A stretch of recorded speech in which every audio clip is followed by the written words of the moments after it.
guys, it's Kictor, and welcome back to another Modazushi reading stream. I feel like I've been Men in Black. Memory erased. I don't remember what the hell we just read. Because I finished reading Arha yesterday. Don't worry, I will not say a word. I will not say a word. But Stitch and I just sat next to each other in our matching little lazy boy recliner chairs in our little reading room in our yaoi library in complete silence for many hours and just finished it. We didn't finish all of the extras. We only read we just read the first extra just now actually, but yeah, it was very, very good. Very good. I didn't cry. I got a little teary. Stitch cried though. Horror Girl says, I just found out that Feng Xin has a kid. Yes. Some TGCF spoilers. I remember when I learned about that. That shocked me as well.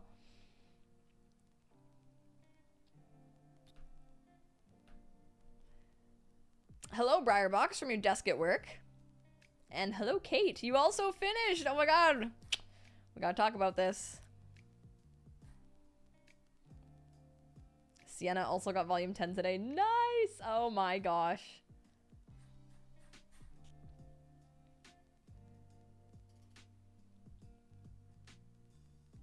Kate says, I still doubt that Feng Xin touched a woman.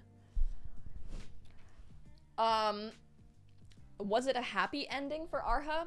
I will say, I do believe that the only Danmei that has been published, at least by 7Seas so far, that doesn't have a happy ending, I think is the new one that's coming out called Twin Jades. So, fear not. Horror Girl said, how in the world did he have a kid? Isn't he too scared to be near the Windmaster in her female form? Maybe that's why he's afraid of women now. He knows what happens when you have sex with them. Oh my gosh. Hey! Jizen! What the hell? Get out of here. There we go. Sorry. Sandy, thank you for being a member for 15 months. Sandy says, good to be back for a live stream after such a long time. So much happened these past months, but this is still the best community. Missed all of you. Oh, glad you could be back, Sandy. So happy to see you're back. That's awesome. Night Owl says, maybe he was blackout drunk and doesn't remember. Yeah, could be. Could be. Oh yeah, also... Gonna post this here. There is a Black Friday deal thing on my website, on my merch website. Let me just make sure that the code works. Check out. What is the code? Is it Black Friday? Yes, it is, with no spaces. Okay. Use code Black Friday at Kictor.com or a discount. This week.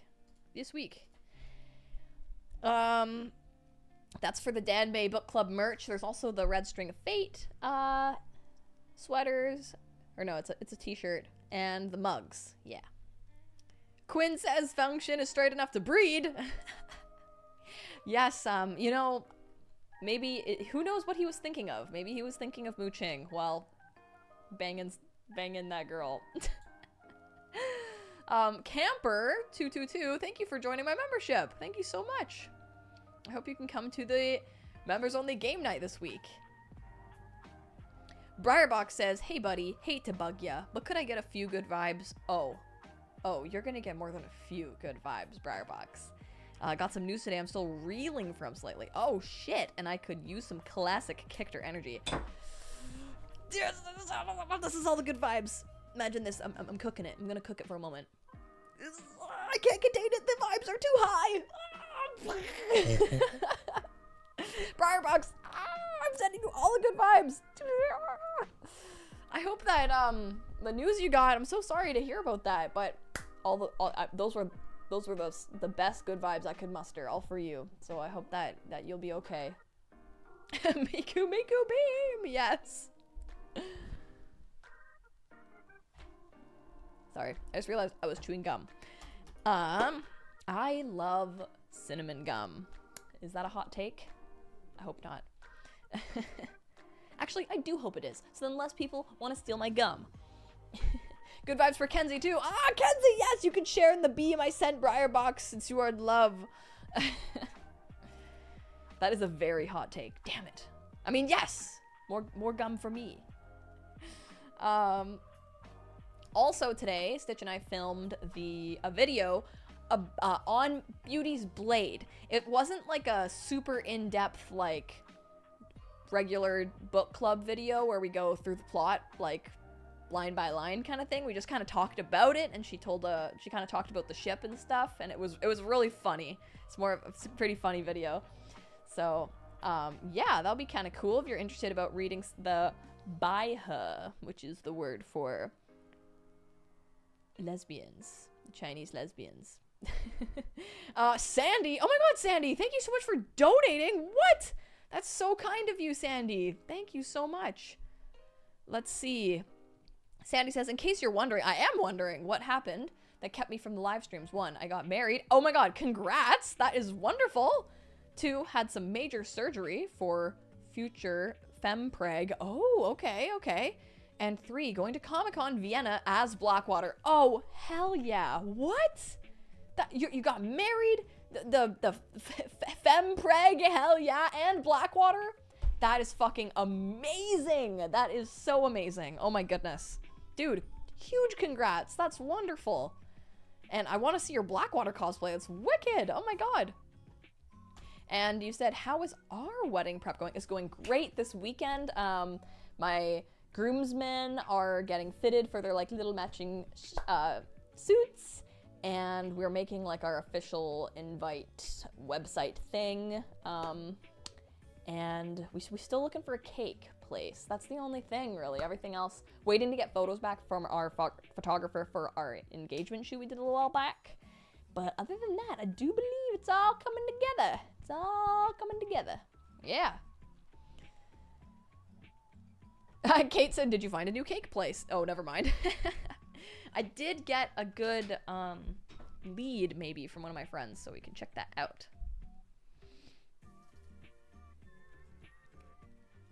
Quinn. Oh, thank you so much, Quinn.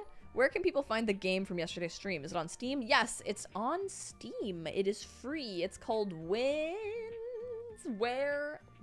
Winds Meet. Yes, Where Winds Meet. Thank you for donating, Quinn. And Meridia says, hello, I'm joining from the live on a cruise ship. Oh my god, on my way back to the UK from Europe. That is so cool. Oh my god, hello on the cruise ship. Caraway says, my cousin did an ice cream sundae bar at her wedding instead of a cake, and it was peak. That's awesome. We have, like, a dessert that's being served. It's just, I think it's just like classic, like, little dessert bars, but we just basically want a cake for the photo. And we have little cake toppers that we want to use, but we're like, might as well make the cake taste good while we're at it. Ice cream sundae bar is amazing. We're gonna do a poutine bar.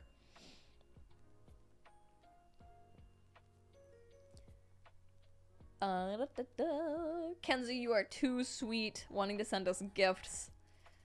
That is way too sweet. That is way too sweet of you. Pabani, thank you for donating. Oh my goodness, the Bing Cho kisses, guys. I am still very much in Bing Cho hell. I do think that the new extra put me into the fandom deeper than I have ever truly been. Like, I started writing fan fiction.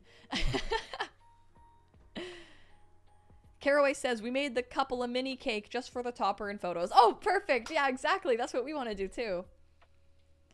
Pabani says, hi, Kictor. I fell asleep to your Chapolong book club last night and dreamt you and Stitch laughing about the Pope right beside me. Nice. Also, I loved the Arha book club video a lot. It got me crying at 6 a.m. Oh, yeah. I was reading the comments for that video earlier today. And just all of them are people being like, this was so good, but I cried so much. I'm like, yeah. Kate says, I'm deciding what Patreon art to do this week. I think I'm going with Mo Shang, but I can't decide if I want to do regular or modern. Please do modern. Do modern, Kate. Okay, No, listen, I've been trying to explain to my friends that aren't into Scum Villain that, like, that one line that just kills me, that's like, Shang Qinghua looks like such a stereotypical uke in the hands of, like, the mob boss CEO that when you look at them, you can't help but have impure thoughts. Please draw them, please.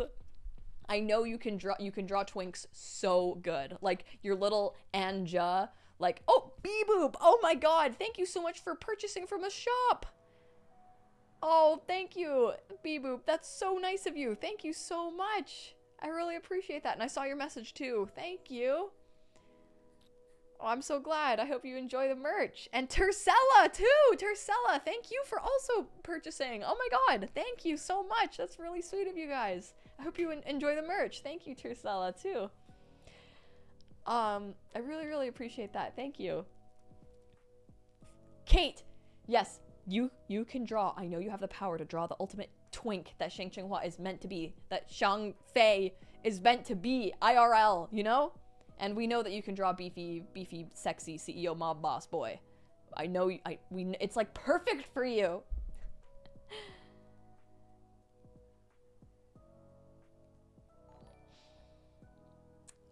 Oh, CSL, thank you so much for donating. Is this a recap? Good, we need it. Recap. Okay, return to Lotus Pier. Sizue and Wenning have a bonding moment. 2 witnesses spill the tea on Jing Wenyao's crimes. Oh, yes. Mob mentality returns. Wangshin date. Okay, yeah. And Wenning reveals the truth to Zheng Cheng and Lan Wangji behind Zheng Cheng's new golden core. That was last time. Okay, yes. And Wei Wuxian was like, please help me lock this guy down. I want to marry him. And then Zheng Cheng was like, you guys are fucking gay and I hate it. And then Wei Wuxian was like, we're just friends. Right. And the tree moment, he jumped out of the tree and he was like, if Lanzhan catches me, and he did, then what? Oh brother. Hey, Carly Ackerman says, it's been 3 months since I've been able to catch a stream, so glad to be here tonight. Glad to see you too. And yeah, Zheng Cheng, we found out that Wei Wuxian gave him his spiritual core. That's why Wei Wuxian can't use his sword. That's why Zheng Cheng was able to open the sword. Oh, so fucked up. And Lan Wangji got to hear all of that. And then on the way back, Wei Wuxian passes out, so he didn't hear any of that. And Wenning told Lan Wangji that the surgery was extremely painful and Wei Wuxian had to be awake for like fucking 3 days for it to work or something, right? Yeah, that was crazy. I also wish we got a Lan Wangji point of view in that scene, Quinn Silva. That's something I really love about Arha, is that the POV switches sometimes, and getting to hear the more stoic character's thoughts is just the absolute best. Like, oh my god. And the chance of survival was 50%. Yep. But Wei Wuxian thought it was worth it because he knew Zheng Cheng would kill himself if he didn't have a golden core. That's crazy. Tercella says, when can we send TikToks? I did a Wei Ying cosplay that I would love to share. Oh man, there was a link a while ago in the community. That was a long time ago though. The submission link. If you just post, can you just post links in the community? CSCL says, I also wanted to mention Jinling clutching his father's sword, but didn't have the character count. Oh my gosh, yeah. Oh man. And remember, Jinling also got really upset because Wenning was on the boat and he was talking to Sizue, and then Jinling cried because that's the guy who killed his fucking dad. And then Zheng Cheng, it's funny because we had like a moment of like, yeah, Zheng Cheng's so awesome. When he saw Jinling cry, he didn't like call him a pussy or anything. He just like said, hey, come over here, and put his arm around him and then said, who's bullying you? And didn't blame him at all for like getting emotional, which is like crazy, you know? Yeah. Good uncle.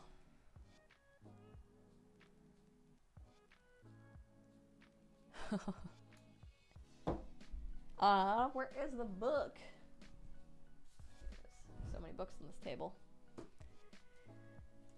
Horror Girl, thank you so much for buying the Danmei Book Club bag. That's awesome. Thank you so much. Hey, actually, Stitch and I filmed a video a while ago. We never posted it of seeing how many Danmei books could fit in the Danmei Book Club bag. And it is a lot. It is a lot. It is a good bag. We are almost done this book. We might finish it. Maybe this stream or next stream. I'm like, do they bang? Do they finally bang? Jung Jung is a better parent than his mom. Yeah. Bellowin said, will you and Stitch make a pumpkin spice video this year? We didn't make a pumpkin spice video this year. We did enjoy many pumpkin spice lattes, though. We also started making lattes at home. We've been drinking so much espresso. Oh my god. I had the worst sleep of my life last night, and I think it might be because I had some espresso pretty late in the day. I feel like 3 o'clock is the perfect time for espresso. I feel like it hits my bones. Hits my bones and I'm ready to stream, you know? Eggnog. Yes, I fucking love eggnog. Stitch said we can buy eggnog in December. And I agree, because you don't want to have it too early. I made the mistake of buying my favorite little black tin of cookies. The ones that are like, they've got the chocolate and then the cookie underneath. A little too early. And I ate that whole fucking box, man. We have not been eating well recently. Sandy says, how explicitly is YouTube gonna allow you to read the bathtub scene? Is that what's next? Is the bathtub next? Hey, well, if you were there during my Scum Villain read, I have a special way of reading the smut scenes. I have a very special way of, keeping it PG and explaining what happens. I would say PG-13. If the timing is right, we'll get to the bathtub moment. Oh, okay. Night Owl says 6 p.m. is my deadline for no more coffee. Ooh, okay. Emma says, tested posting a TikTok link in the community. It turns into a text instead of an actual link that you can click on. Oh, okay. CSCL says, can agree. Kector did a very good job of getting us through those scenes. Hell yeah. Ooh, Nog cheesecake.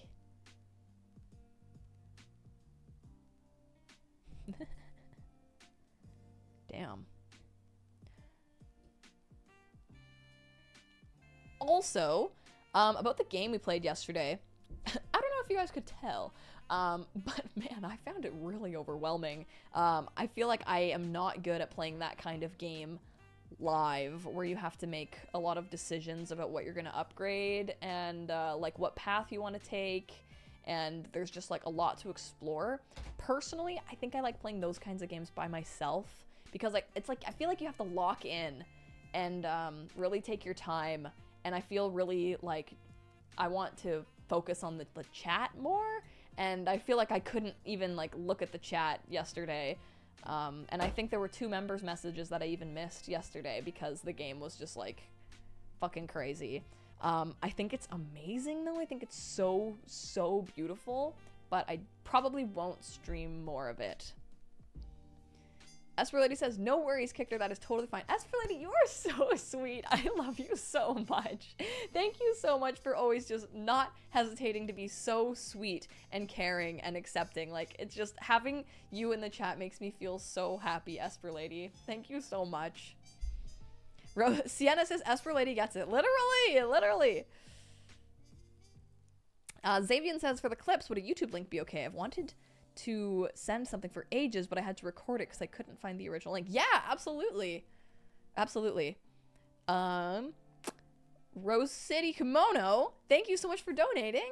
Says, if we do get to the tub scene, I'm looking forward to hearing your YouTube censored version. Okay, me too. Oh my gosh. Oh man, it's been so long. I don't remember what happens. Okay. I know they break the tub.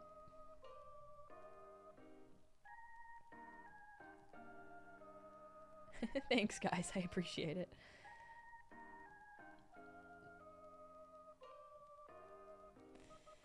They definitely break the tub. Okay, let's see. I want to see how far in we can get. This is fun. Kate says you need to read case file for the ultimate censor test. Oh my god. There was a part while like reading Arha where I'm like, this is the same author as me, as Case File. Wow. I'm so used to her writing scenes where these characters are not so loving together, you know? DRC says, what would be interesting is the description of the incense burner extras. If you know, you know. I will try my best as well with that. We will do it. Thank you for donating, DRC.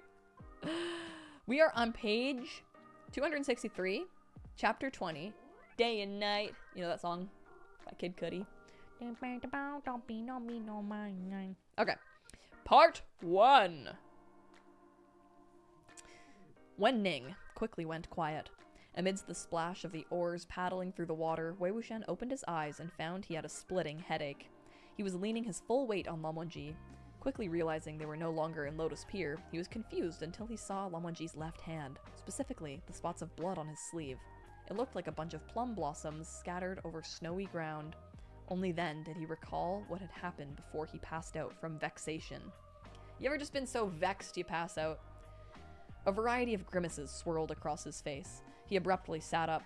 Lan Wangji moved to assist him, but the ringing in Wei Wuxian's ears hadn't yet subsided, and there was a clot of bloody cheese stifling his chest. He was utterly miserable. Wei Wuxian was very upset at thinking Lan Wangji would be repulsed by the thought of them being more than friends as well, which is hilarious. Worried he'd cough blood all over Lan Wangji, who so valued neatness and cleanliness, he repeatedly waved him off and turned to the side. He supported himself against the edge of the boat and tried to endure the next wave of discomfort. Lan Wangji, who knew he wasn't feeling well right now, stayed quiet and asked no questions. That's the best. That is the best. That is like, if Stitch knows that I'm car sick, she won't talk to me, you know? It's like when you're so just dizzy and like, oh, I can't fucking talk to anyone right now. And someone knowing that and not being like, do you need something? Are you okay? Can I help you? That is Lan Wangji. He's good. He laid a hand on his back, and a thin, gentle stream of spiritual energy flowed into his body. Once the metallic taste in his throat had abated, Wei Wuxian finally turned his head to motion for Lan Wangji to remove his hand. After meditating briefly, he finally tried to speak. Han Guanjun, how did we escape? Wen Ning immediately... Beep! Beep-boop! Sent 100 Bing Cho kisses! Firstly, while you're here, thank you so much for buying from my shop. And then sending them... Oh my god, Bee-boop. Thank you so much. Are you kidding me? Oh. Thank you. Thank you so much, Bee-boop. That is so kind of you. I can't believe you just said... Hello, sadly I gotta go, but hope everyone has an amazing night. I am having an amazing night, Bee-boop. Oh my god. Thank you so much. Thank you so much. Also, Lily, I see your comment above that you've been here for 35 months. Thank you so much for supporting me that long, Lily. And Bee-boop just, oh my god. Hashtag booped. Hashtag blessed. Oh my gosh. Thank you. Thank you, Bee-boop. Thank you so much. I hope you have the best night ever, whatever you end up doing. That's just, it's just, I can't believe you. Thank you so much. Oh my goodness. All the fans of the chat. Bee-boop is single-handedly paying for the wedding. Yes. Oh my gosh. Thank you so much, Bee-boop. I really, really appreciate it. Thank you. Oh my goodness. Bee-boop has contributed a solid 35% of the wedding. Like, literally, I mean, this is my only job is doing YouTube. So literally all of you guys here supporting me are helping pay for the wedding. Literally. So thank you so much. And the new carpet. Yeah. Oh my goodness. You're too sweet, Bee-boop. Thank you so much. Oh my gosh, my face hurts. Okay. Han Guanjun, how did we escape? Wen Ning immediately tensed nervously and stopped paddling. Lan Wangji kept his word and betrayed nothing of the secrets he had exposed, but he also did not fabricate a lie. Because Wen Ning asked Lan Wangji if he would keep the truth of the core thing a secret. He doesn't want Wei Wuxian to know that Zhang Cheng knows. B-Boop says, I'm gonna go eat some pasta now. Bye, everyone. Bye, Boop. B-Boop, I hope your pasta is amazing. I hope you have the best pasta ever. Okay, so Lan Wangji, not lying, says, there was a fight, he explained simply.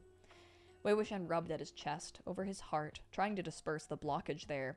However, not a few moments later, he was unable to refrain from venting. I just knew Zhang Cheng wouldn't let us go so easily, he huffed. That little asshole. Absolutely outrageous. Look at this little asshole. Lan Wangji's brow furrowed, and he said darkly, do not mention him. Ooh, damn! A little taken aback by his unfriendly tone, Wei Wuxian immediately acquiesced. Okay, we won't talk about him. Damn, Lan Wangji being like, fucking don't talk about him? That's kind of hot. That's kind of hot. Yeah, also calling him a little asshole is hilarious. After a brief moment of deliberation, he said, Heng Guanzhen, don't mind what he said, okay? Regarding what? Lan Wangji asked. Oh, brother. Wei Wuxian's eyelid twitched forebodingly. Everything. He's always been like that, ever since he was little. Whenever he gets angry, he throws manners to the wind and forgets to watch his words, so he always manages to be especially offensive. As long as he can piss people off, he'll say whatever nasty things pop into his head. He hasn't grown up in the slightest, even after all these years, so don't you take any of it to heart. As he spoke, he secretly observed Lan Wangji's expression, and his heart slowly sank. He's like, are you homophobic too, Lan Zhan? Are you? Oh, thank you, Lily. I'm glad to see you pop by whenever you can.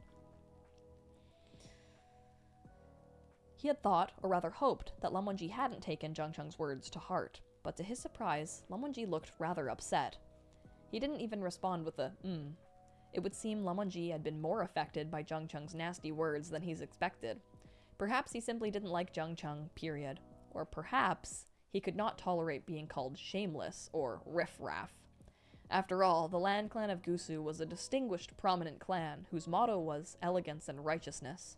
Heng Guanzhen had likely never had such words slung at him before. In the time they'd been traveling together, he'd gotten the feeling Lan Wangji thought highly of him, that he thought of him differently than he once had. But at the end of the day, he didn't dare guess how far that highly stretched, nor whether differently was really the kind of different he assumed. Aww.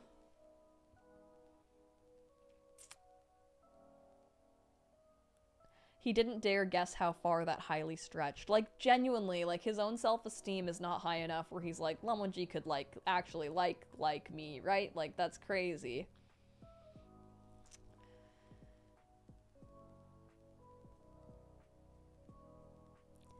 Wei Wuxian had never considered confidence a bad thing, and was often smug and frivolous as a result. The cultivation world had once gossiped that the Yiling patriarch was the sort who frolicked among the peach blossoms, always surrounded by the sweet smell of their fragrant flowers. But in reality, he had never experienced this kind of flustered confusion before. In the past, he had thought Lan Wangji was an open book, but now he found him difficult to read. He was terrified that he was lost in this fantasy all alone, that all of this was only his own wishful thinking, and that he was overly confident to presume otherwise. That's so sad. After they just had such a loving hug, you know, and he felt so good. Sienna, thank you so much for donating. You've been #booped by B-Boop, the ghost. That's so sad. Like, when he wasn't thinking about it, it felt so right, you know, just like hugging Lan Wangji and having these sweet moments. But then when he's trying to kind of like put some like logic behind it, he's like, yeah, no, that doesn't check out. He wouldn't like me. Lan Wangji was silent, unspeaking. Wei Wuxian wanted to muddle past this by doing what he was best at, joking around. But he was also scared that trying to force the conversation into a teasing turn would mire them into even more awkwardness. He was stuck. This silent turmoil stretched on for a bit, until he abruptly said, "Where are we going?" It was a terribly forced change of subject, but Lan Wangji cooperated and went along. "Where do you want to go?" Oh, wow. Wei Wuxian rubbed the back of his head. Zebujun's safety is still uncertain, and we don't know what those people back there were planning to do either. Why don't we go to Lanling? Something occurred to him, and he changed his mind. No, let's not go to Lanling. Let's go to Yunping. Yunping City? Lamonji asked. Yes, Wei Wuxian said. Yunping City and Yunmeng. I told you earlier, right? Back at Golden Carp Tower, I saw my own manuscripts inside the secret chamber of Fragrant Palace, and next to them, a land deed for a place in Yunping. The Jin clan of Lanling is wealthy and influential. I can't imagine Jing Guanyao would have hidden that land deed away so well if it didn't hold secrets. Maybe we'll discover something there. Lamonji inclined his head in agreement. Gongzi, Wenning spoke up just then. Is this the right direction to Yunping? What the? Wei Wuxian blurted. He and Lamonji were both sitting with their backs to the stern, so he hadn't seen Wenning. Startled out of his skin to hear someone speak up behind him all of a sudden, Wei Wuxian tumbled forward. He turned to look at Wenning, visibly shaken. Why are you here? Wenning stared at him, dumbfounded. Me? I've always been here. Then why didn't you say something? Wei Wuxian demanded. Gongzi, you and Han Guanzhong were talking, so I didn't... Wenning began to explain himself. You should still make some noise or something. That's hilarious. It's you and me and you, just us and your friend Steve. Wenning briefly raised one of the oars in his hand to demonstrate. Gongzi, I've been rowing all this time. I've been making noise. Did you not hear me? ... Wei Wuxian waved him off. I wasn't paying attention. Never mind. Stop paddling. The current is rapid at night. We'll travel fast even if you aren't rowing. He had grown up in Yunmeng and swum through all the waters in the area, so he was familiar with them. Wenning heeded him and put down the oars, then cautiously sat down at the end of the boat, leaving at least 2 meters of distance between himself and the other two. It had been yin time, the dawn of light of morning, when they had arrived at Lotus Pier. After everything they'd been through, the sun had grown faintly brighter, and white diffused the blue of the skies. They could finally see the contours of the river's shores. After examining their surroundings, Wei Wuxian said, I'm hungry. Lamonji raised his eyes. Wei Wuxian was, of course, not hungry in the least. He had just eaten 3 pancakes outside the main gates of Lotus Pier. But Lamonji had only eaten 1, and that had been the only thing he had consumed in almost 2 days. Wei Wuxian was getting concerned about him. Oh! He knew the road ahead was devoid of settlements, and they likely faced a very long journey by water before they would encounter a town or city in which they could rest and buy food. Lamonji considered this statement briefly before he suggested, pull ashore? There isn't really anything on the shores nearby, Wei Wuxian said, but I know a place. Wenning quickly picked up the oars and paddled the boat in the direction indicated. It didn't take long before they turned onto a different branch of the river. After traveling a while, they finally steered into a vast lake filled with lotuses. With loti. A canopy of lotus leaves covered the water. Their stems varied in height, though all grew straight and tall. The long, thin ferry boat pushed through the crowd of stems and steered towards the heart of the pond. Seen from above, the boat drew a line of nodding green leaves in its wake. Passing under the cover of these green umbrellas, full, plump lotus seed pods popped into view once the large leaves were peeled aside. The feeling in that split second of discovery was very much akin to suddenly finding a small hoard of treasure. Wearing a wide grin, Wei Wuxian reached out, ready to start picking the pods. However, Lamonji suddenly called to him. Wei Ying, what is it? Does this lotus pond belong to anyone? Of course not, Wei Wuxian answered, appearing wholly without qualms. But of course it did. Ever since Wei Wuxian was 11 years old, he'd often stolen lotus seed pods and water chestnuts from the various lakes in Yunmeng. I love water chestnuts. He'd had washed his hands of that dirty business for many years, but they had to get a bite to eat for the road now, so he had no choice but to come out of retirement. I have heard the lotus pods in this area all have owners, Lamonji commented evenly. Ha ha ha ha, really?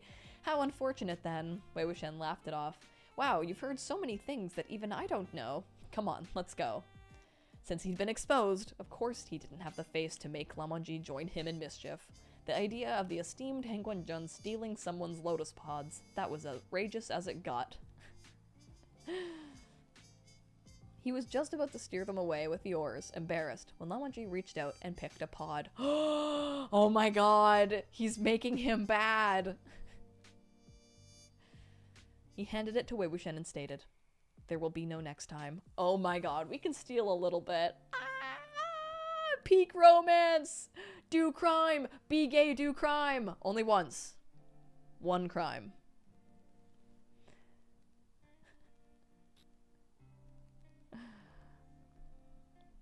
Oh shit.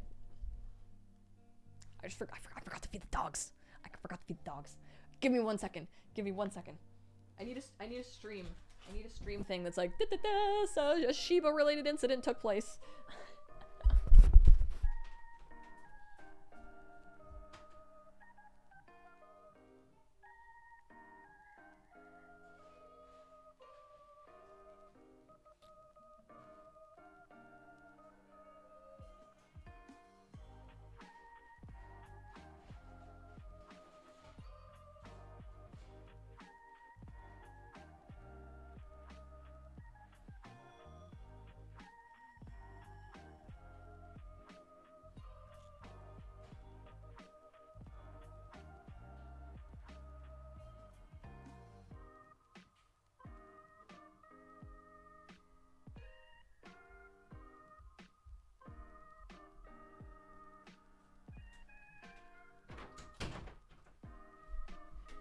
Okay. Okay, we're back. Sorry about that.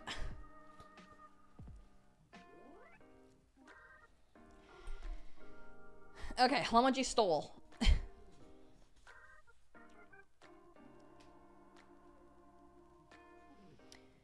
Wei Wuxian went on a pod-picking rampage all in one go, utterly greedy and insatiable, piling the boat so high with them that there was practically no room left to sit. Oh my god. The three of them sat atop the luscious green mountain of lotus seed pods. Peeling open the green skin, one could see the tender seeds hiding inside the dense, fibrous head. The seeds, when plucked one by one, were snow-white and delicately tender, with a faint sweetness. They were most refreshing and delicious. Their core was also a fresh, lustrous green, and not bitter in the least. Wen Ning sat at the boat's bow, and Signor... What was it? Who was it? Signor Shen? Fuck. Said as he sat at the boat's bow and worked nonstop to peel the pods, while Lamanji peeled and ate only a few before stopping. When Wen Ning handed him some peeled seeds, Lamanji shook his head and indicated that he should give them to Wei Wuxian instead. Wei Wuxian, for his part, cleaned out the entire boat on his own. They floated along with the current for a few more hours before arriving at the pier of Yunping City.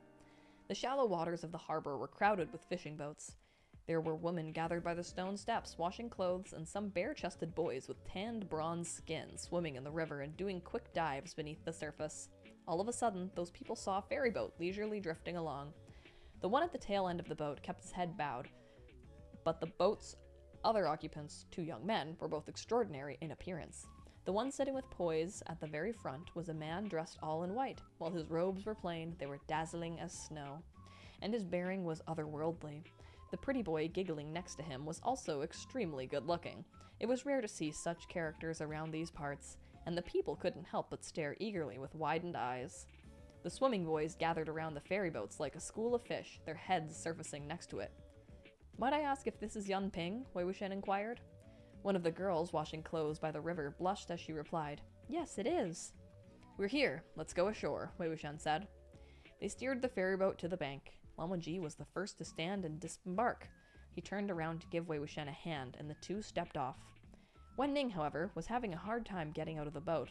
The swimming boys had noticed that he kept his head bowed and remained unspeaking, and saw his ghastly pale skin and the strange patterns on his neck and face. He looked peculiar, but instead of being scared, they found it rather interesting.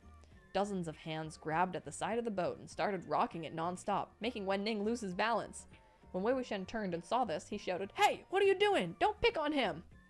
"Gongzi, I can't get down," Wen Ning quickly said. As he pleaded for help, two more boys slapped the surface of the water to splash him. Wen Ning was smiling miserably, at a loss for what to do. Had the boys known the person they were messing with could easily tear them into bloody chunks and crush the crumbs of their bones to dust with his bare hands, they probably wouldn't have dared seek this sort of fun. Wei Wuxian hurled out the few remaining lotus seed pods. "Catch!" The boys scattered in a flurry of motion and swam off to snatch up the seed pods. Only then did Wen Ning finally jump to shore, though in quite a sorry state. He patted the dripping wet hems of his robes. Compared to the region of Yunmeng as a whole, I love how MXTX just had to include the scene of Wen Ning getting mercilessly bullied. Compared to the region of Yunmeng as a whole, the city of Yunping was sizable and fairly prosperous. There were fine shops and pedestrians all along the way as the three of them strolled into the city. Wenning didn't like crowded places, so after a while, he silently disappeared once more. Wei Wuxian asked around for directions as they walked, steering them based on his memory of the address. When they finally reached their destination and confirmed what they were looking at, they were both a little surprised. Gazing at the extraordinarily magnificent building that teemed with worshippers, Wei Wuxian asked in an uncertain tone, "This is a Guanyin temple?" Lan Wangji answered in the affirmative. Jing Guanyao didn't seem like the devoutly religious sort. The two exchanged a look and then pushed through the endless crowds of devotees, crossed the very tall threshold, and entered the temple. The temple had 3 gated entrances. Incense smoke and the clacking of wooden fish filled the air. It didn't take them long to make an entire round of the place. The final building was Guanyin Hall. The two hadn't been standing for long outside the entrance before a monk with his hands pressed together in prayer came to greet them. The two returned the courtesy, and Wei Wuxian began to exchange some pleasantries. Temples are usually built in the mountains. It's pretty rare to see one based out of a city, Wei Wuxian casually commented.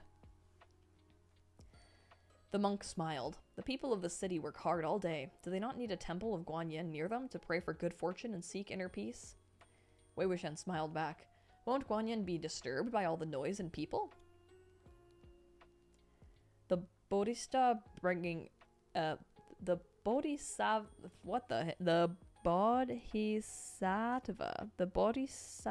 bring deliverance to the people, so how could they be disturbed by them? Is Guanyin the only one worshipped in this temple? Wei Wuxian asked. Yes. They'd already walked around the Guanyin temple a few times and familiarized themselves with it. Once they exited the premises, Wei Wuxian pulled Lan Wangji into an alley. My peach! He picked up a stick and used it to draw a square array on the ground before discarding it. Jin Guanyao sure put some major work in here. Lan Wangji picked up the tossed stick and added a few more strokes to the array. The added details made it obvious that this was an overhead view of the Guanyin temple. Wei Wuxian took the stick from his hand. There's another major array formation inside the temple. Something sealed in there. He pointed at a spot and said, "The design is complicated and pretty secure, but as soon as the heart of the array is broken, whatever it's sealing will come out." Lan Wangji rose to his feet.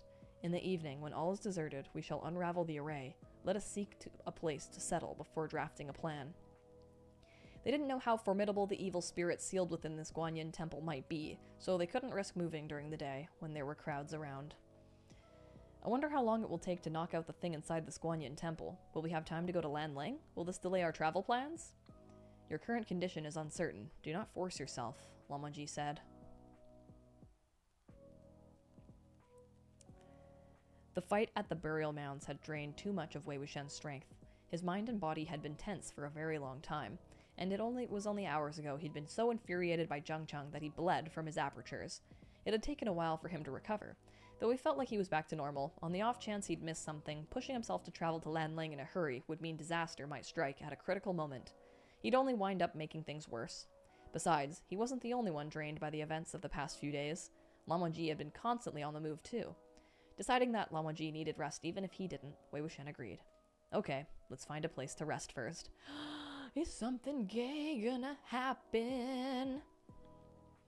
Wei Wuxian could spend the night anywhere. He could sleep in mansions when he had the dough and sleep on tree roots when he didn't.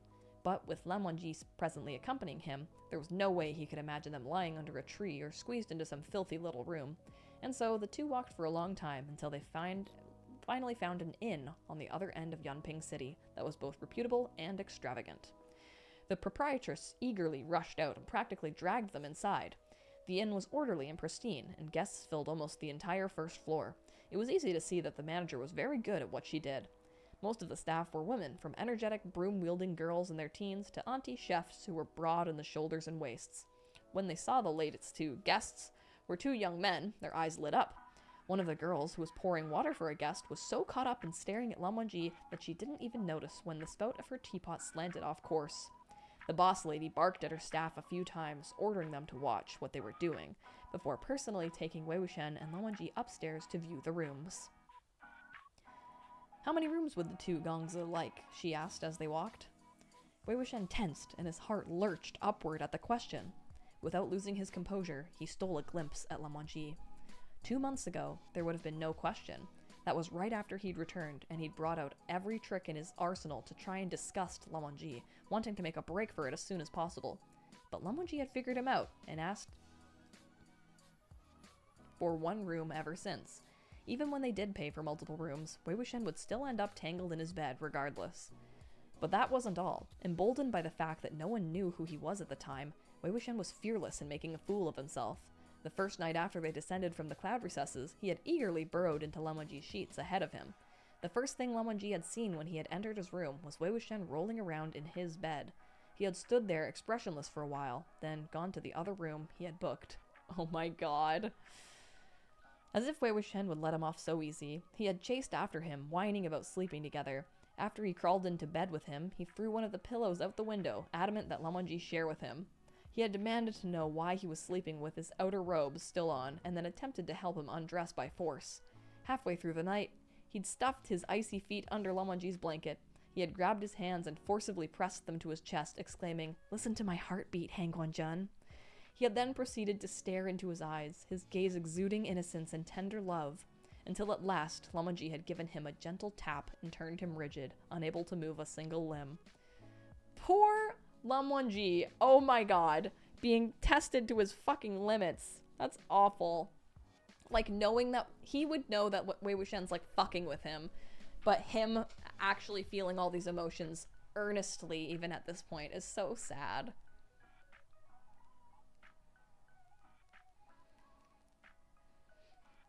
The past was too unbearable to recall. This was the first time Wei Wuxian had ever felt shocked by his own shamelessness. By the third glance he gave him, Lan Wangji's eyes were still lowered. He said nothing, and his expression was indiscernible. Since he was slow to respond, Wei Wuxian's thoughts started going wild.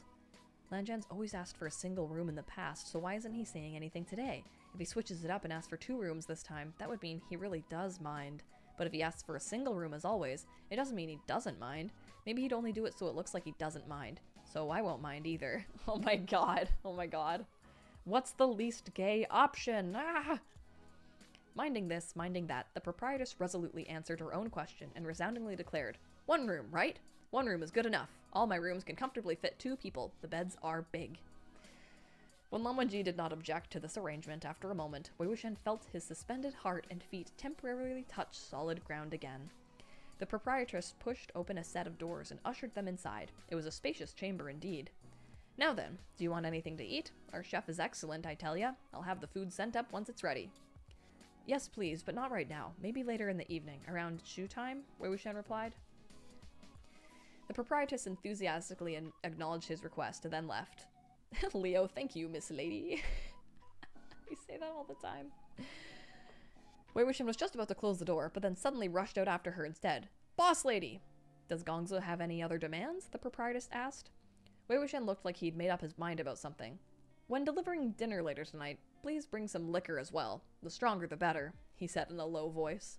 The proprietress smiled. "But of course." Oh dear. He returned to the room after making that request, looking as if nothing was the matter. When he shut the door and sat down by the table, Lan Wangji reached out and caught his wrist, pressing down to feel for his pulse.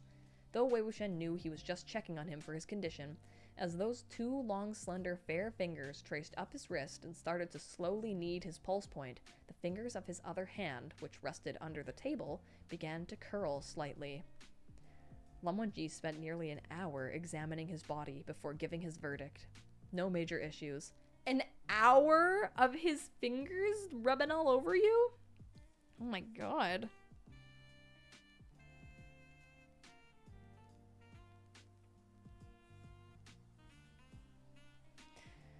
That's crazy. Wei Wuxian stretched lazily and smiled. "Thanks." At the sight of Lan Wangji's serious face and furrowed brow, he asked, "Hangguanjun, are you worried about Zewujun? Jingguanyao still has some level of respect for Zewujun, I think. Besides, Zewujun's cultivation is higher than his, and he was already on his guard. He might not fall for his tricks. Let's crack the array in Guanyin Temple as fast as we can, and aim to get back on our way tomorrow." Listen, I'm not just saying this because I ship it, but I love that Wei Wuxian admitted that, like, you know, Jingguanyao may be fucking crazy, murderer, evil guy, but he does genuinely respect your brother. It's real! It's real! It's real.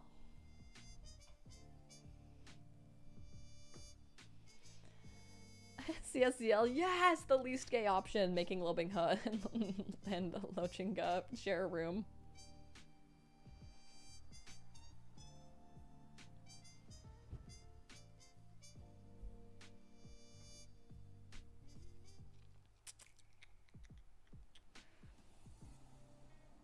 Something is suspicious about this, Lamonji said.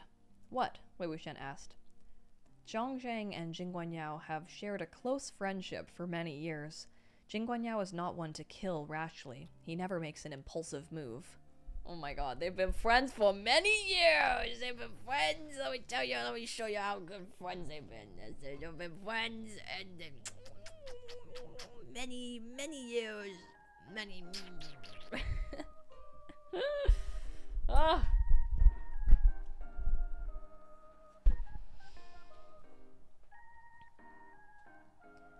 Yeah, that's my impression of him too, Wei Wuxian agreed.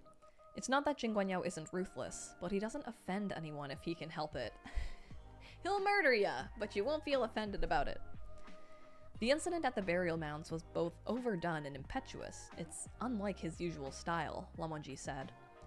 Wei Wuxian thought for a moment, then said, if he had succeeded in his play at the burial mounds, then that would have been that. But if he had been exposed, the entire cultivation world would be forced to turn on him. That was a pretty big risk to take. Perhaps there are other hidden motives that require investigation, Lamonji said. Wei Wuxian sighed to himself. Rather than figuring out all these hidden and not hidden motives, I'm more curious about whether being a cut sleeve is contractable through the sacrificial ritual. Oh my god! That is fucking hilarious. Oh my god. Wei Wuxian being like, man, you know what, actually? Did Mo Shen Yu make me fucking gay?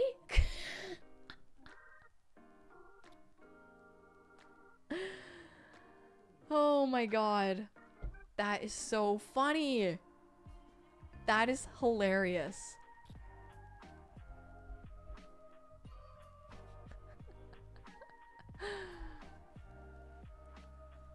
Wow.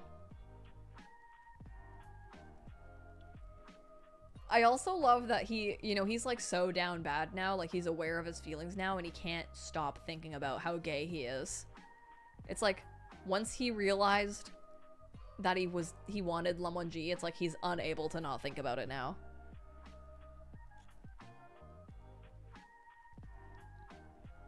As he pondered and pondered, the exhaustion of the many past days surged within him. Wei Wuxian rubbed his temple. You should rest, Lamonji stated. Alrighty, Wei Wuxian replied and went to sit down on the bed. He kicked off his boots and laid down. Heng Guanjun, you too. But he stopped when he realized an awkward problem. There was only one bed in this room. If Lamonji was going to rest too, they would have to share. Although he'd lost count of how many times they'd shared a single bed in the time that had passed, such things seemed to have become more fraught ever since Zheng Cheng had bawled him out of the ancestral hall in Lotus Pier. Never mind telling Lamonji to come lay with him, even deciding how many rooms to rent was enough to spark an internal dilemma. Aw, it's really cute though that like it's awkward now because that means that they're acknowledging that something has like transpired between them, you know. No need, Lamonji declined. Wei Wuxian sat back up a little. That won't do. The past few days have also been hard on you. Something else is about to be hard on you too. He regretted speaking the moment he did so. If he finished that sentence, and Lamonji reflected on how troublesome this was and decided it'd be better to get 2 rooms after all, wouldn't things be even more awkward?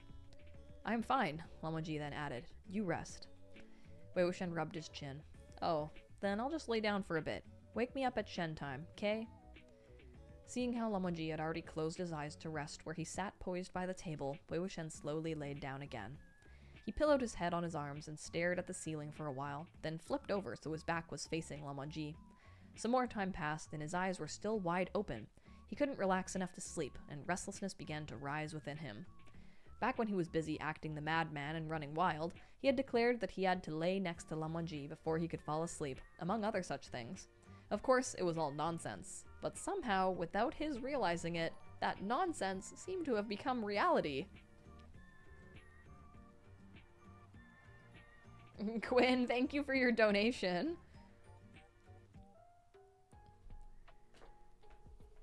Quinn says, plot twist, Wei Wuxian was ace back in the day, but after he was resurrected, his new body had reactions to the gay.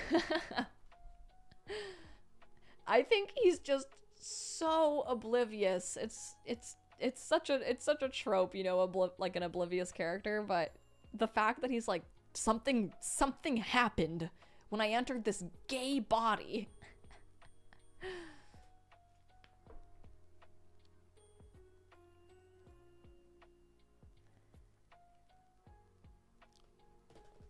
What should I do? Wei Wuxian thought. Does this mean that from now on I can't fall asleep in any bed that doesn't have Lan Zhan in it?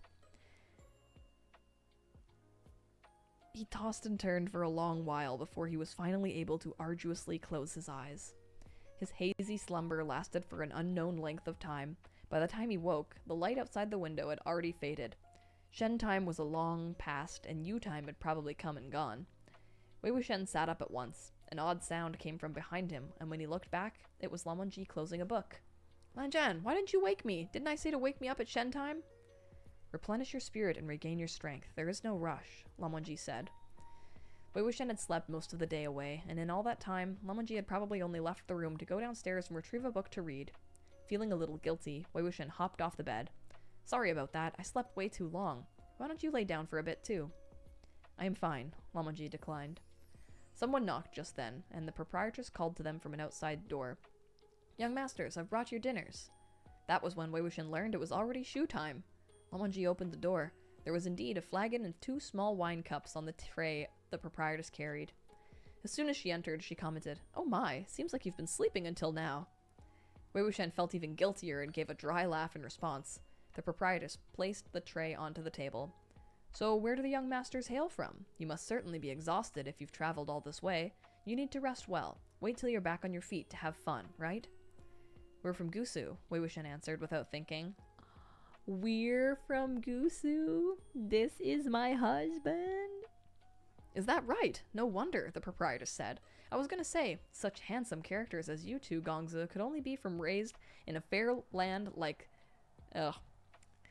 I was gonna say, such handsome characters as you two, Gongzi, could have only been raised in a fair land like Jiangnan, the water country. Lan Wangji acted like he hadn't heard her. Wei Wuxian laughed aloud. No competition. He's much more handsome than me. He's handsome in a smart way. You're handsome in a charming way, the proprietress stated. It's not the same. You're both good-looking. Oh, that's right. Something seemed to have occurred to her. If you two are here to see the sights, you can go check out the Guanyin Temple here in Yunping. Wei Wuxian was just going to ask her about the Guanyin Temple, but she'd brought it up herself. We saw the Guanyin Temple during the day, he said. It's rare to see a Guanyin Temple built in the middle of the city, isn't it? Yeah, the proprietress agreed. I was shocked too when I first saw it. Boss lady, when did you move to Yunping? Wei Wuxian asked. About 8 years ago now, I think. The Guanyin Temple's been here since then? Have you ever heard an explanation for why they built one inside the city? I'm not too sure, the proprietress asked. Either way, the temple is popular, I tell ya. Whenever anything happens, everyone goes there to pray to Guanyin for safety. I go there myself to offer some incense when I've got nothing else going on. Why not just go to the cultivation clan stationed here? Wei Wuxian casually asked. He only remembered after he'd posed the question. Wasn't the Zheng clan of Yunmeng in charge of this area? Unexpectedly, however, the proprietress pursed her lips. Go to them? Who would dare? Oh? Why is that? Wei Wuxian asked. Gongzi, you aren't from Yunping, so you don't know this. The Yunmeng region is under the jurisdiction of the Zheng clan, the proprietress explained. That clan's family head has such a violent temper, it's super scary. His subordinates say that when a prominent clan watches over such a large territory, they're saddled with nearly 100 minor cases of little devils or yao, causing mischief every day. If they had to respond to every single one, they'd never be able to keep up. If no one dies, then it's not the work of a malicious ghost or an evil spirit. And if it's not the work of a malicious ghost or an evil spirit, then we shouldn't bother them with such trifles. She was wholly indignant. What nonsense. If someone did die, wouldn't it already be too late to seek their help? Wow. Little devil. He's taking his last name and his house. Yes.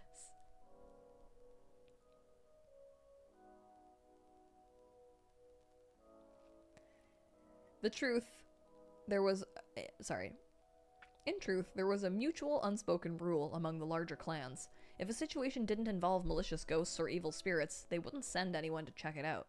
Although the ideal of appearing where there is chaos had been so highly praised over the years, the only one who actually lived that maxim to the letter was the man next to him, Mdzs.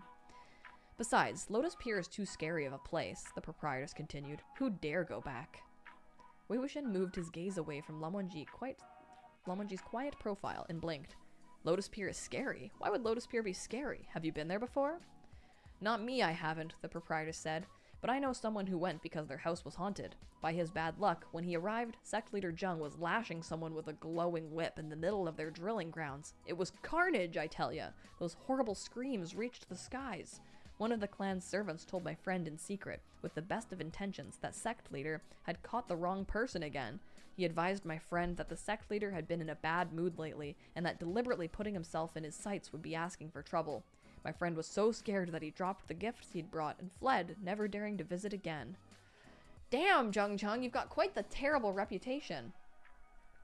Wei Wuxian had long known that Zheng Cheng had been arresting cultivators of the demonic path for years, all of whom were under suspicion of being reborn through possession, and that he'd bring them from all over back to Lotus Pier to torture and flog. It seemed the boss lady's friend had just so happened to run into him while he was in the process of taking out some of that anger. It wasn't hard to imagine the kind of hideous face Zheng Cheng might have been wearing at the time. No wonder ordinary folk would flee. And, the proprietress added, I've also heard of another person who was frightened away. Frightened away by what? Wei Wuxian asked. Surely this person couldn't also have coincidentally run into Zheng Cheng using his whip on someone. Just how diligent was Zheng Cheng in his arrests, and how frequently did he lash people? No, the proprietress said. It was his bad luck too, I guess. His surname is Wen, and of course, sect leader Zheng's mortal enemy is also named Wen. He hates every person in the world who bears that name Wen, and he grits his teeth at the mere sight of them, clearly wanting to skin them alive. So of course, his face was not a pleasant sight. Wei Wuxian dropped his head and squeezed the bridge of his nose, not responding. Fortunately, his response wasn't necessary. Having rambled on this long in one breath, the proprietress was now content. I've talked too much and delayed your meal, haven't I? I'll go downstairs and leave the two of you alone. Let me know if you need anything else. Wei Wuxian thanked her and walked her to the door, then turned to address Mdzs. CSCL says, it's not funny, but it's a little funny that Zheng Cheng was adamant for 13 years that Wei Wuxian would appear in another body, and it actually happened. I was right!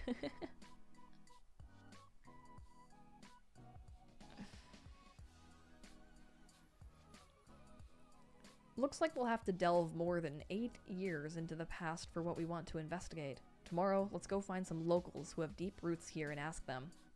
Mdzs inclined his head. But we might not get anything useful, Wei Wuxian added. 8 years is a long time. Many things can be forgotten in such a span. Just as he was about to pour the liquor, he hesitated, taking that split second to warn himself. If he doesn't drink, then let it go. If he does, just ask a couple things. Don't do anything else. Just figure out how exactly he feels. He won't remember anything once he sobers up anyway. It won't affect anything.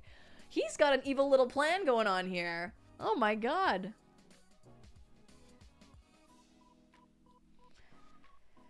He swore this to himself before he steadily filled the wine cup and pushed it towards Mdzs with perfect nonchalance. He was already prepared for Mdzs to reject the drink, but maybe the other man had his own worries, for he picked up the cup without a single glance and tossed it back in one go. Oh my god. Wei Wuxian brought his own cup to his lips, whether intentionally or otherwise. He paid close attention to any movement from the other side of the table, but as he took a small sip, he immediately choked and coughed profusely. What an honest soul, that boss lady. I told her to get me something as strong as possible, and she really did. But the truth was, he could usually chug wine 10 times stronger than this without batting an eye. The only reason he choked was because he was distracted. He wiped the liquor from his clothes. By the time he looked back up, Mdzs had already lived up to expectations and entered the sleep stage. This time, he'd fallen asleep while still sitting upright, aside from his tightly shut eyes and his slightly lowered head. He appeared no different from how he usually sat. Wei Wuxian waved his hand in front of him a couple of times. No reaction whatsoever. He relaxed and reached out, gently hooking Mdzs' chin and tilting it up. The past few days have been killing me, he said in a soft whisper. Hengguanzhen, you've finally fallen into my clutches. Oh my gosh. The sleeping Mdzs was very obedient and raised his head. When his eyes were open, their pale color and the coolness of his gaze made him look apathetic, stern, and inviolable. But when his eyes were closed, his contours softened considerably, like a jade sculpture of a young and handsome figure, quiet, tranquil, and greatly appealing. The more Wei Wuxian watched him, the more he was captivated. Irresistibly, the hand hooked under Lan Wangji's chin pulled his face closer and closer, so close that it was crossing the line. A sudden burst of the cool, refreshing scent of sandalwood snapped him back to reality, and he cursed mentally as he quickly withdrew his hand. Lan Wangji's head drooped back down again. Oh my god. Wei Wuxian's heart was pounding hard. He rolled around on the ground to calm himself, then leapt to his feet, chanted, "Calm down!" to himself a few times, and finally, slowly shuffled back to Lan Wangji. Just like, oh, I gotta roll on the ground a little bit. He sat properly for a while, waiting for the man to wake, but was eventually unable to restrain the urge to do mischief and poked his face. After poking it a couple times, he suddenly realized that he had never seen Lan Wangji smile before. Oh my god. And so, he lifted the corners of Lan Wangji's lips with 2 fingers, wanting to see what his smiling face would look like. Suddenly, he felt a slight pain in one finger. Lan Wangji had opened his eyes and was coldly glaring at him. He was biting Wei Wuxian's index finger. "Let go," Wei Wuxian demanded. Oh my god. Lan Wangji held his head high and puffed out his chest, maintaining his cool, distant gaze. He leaned forward slightly, moving down Wei Wuxian's finger, taking it in from the first knuckle to the second, and then he bit down harder. "Ow!" Wei Wuxian yelped.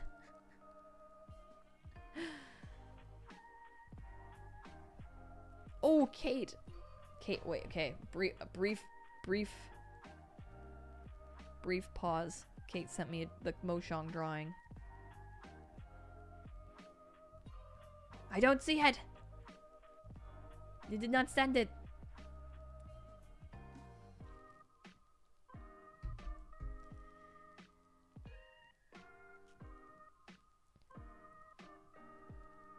Only then did Lan Wangji slacken his bite a little. Wei Wuxian used this chance to pull back his finger and scurried away. That bite had freaked him out. Anything that bit reminded him of dogs, and the mere thought of dogs made his hair stand on end. Okay, come on! Before he could slip far enough away, however, Lan Wangji whipped out Bishan and stabbed the sitting mat hard, nailing a corner of Wei Wuxian's robe to the ground. They had changed clothes at Lotus Pier, so these robes were made of specialized fabric that was not so easily torn. Held back by the hem and unable to run too far, Wei Wuxian started running his mouth instead. "Lan Zhan, look at yourself! You poked a hole in the mat and the floor of someone else's inn. We'll have to pay them back." Before he could finish, he felt someone grab his collar and drag him back.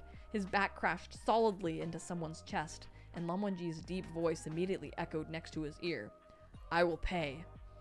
He yanked Bishan out of the floor, looking like he planned to keep stabbing. Wei Wuxian quickly pounced to stop him. "Stop! What is it with you? How are you like this after a single cup, doing bad things like that?" His tone was one of admonishment. Lan Wangji looked at him, then at his own hand, then at the hole in the floor. As if a realization had suddenly hit him, he chucked the sword away at once. Bishan crashed to the ground with a muffled thud and skidded wildly across the floor. Wei Wuxian grabbed its scabbard. He flipped the scabbard into the air with a flick of his foot, and Bishan steadily and accurately returned to its sheath. "Don't randomly throw such dangerous things," he reprimanded. Lan Wangji sat even more upright in his lecture. He bowed his head, looking like he knew he'd done something wrong and was ready to be educated. It was always Lan Wangji who lectured Wei Wuxian in such a serious way. "Quinn, thank you for donating."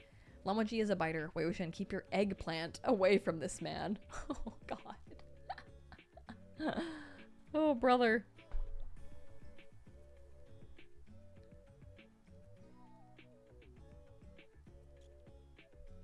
Only after having a drink did he get the chance to turn the tables on him. With Bishan tucked against his elbow, Wei Wuxian folded his arms and tilted his head to watch him. He was suppressing his laughter so hard he was shaking. He really, really loved drunk Lan Wangji. With him drunk, all Wei Wuxian's dilemmas from the past few days were swept away in an instant, as if all his wild and pent-up energy had finally found a chance to demonstrate its power. Kate said, "My bad, didn't want to interrupt the Wangshin. Moshong sketch in your DMs now." And Shui Mei for funsies, because I can't stop thinking about them. I was like, who's Shui Mei? I'm like, oh my god, it's Shui Meng in the Mei Han Shui.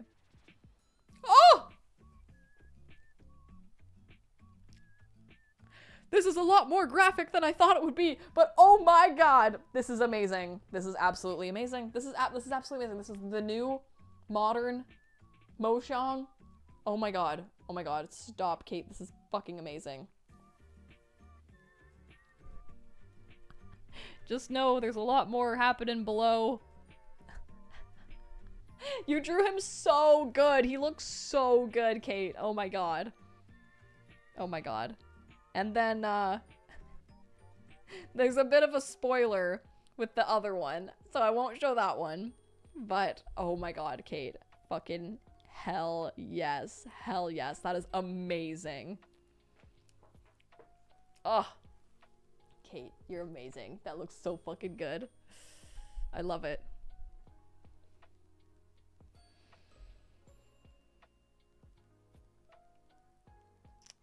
Okay. He really loved a drunk Mdzs.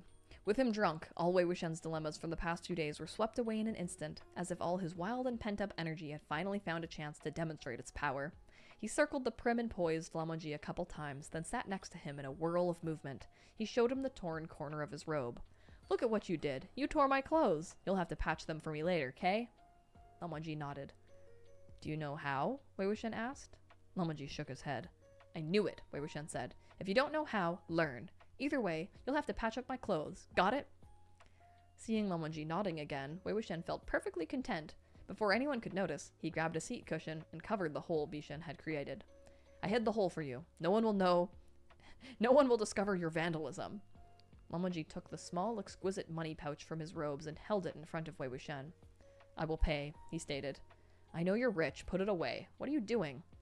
Mdzs stuffed the money pouch into Wei Wuxian's robes. He felt around the heavy bulge at his chest. For me?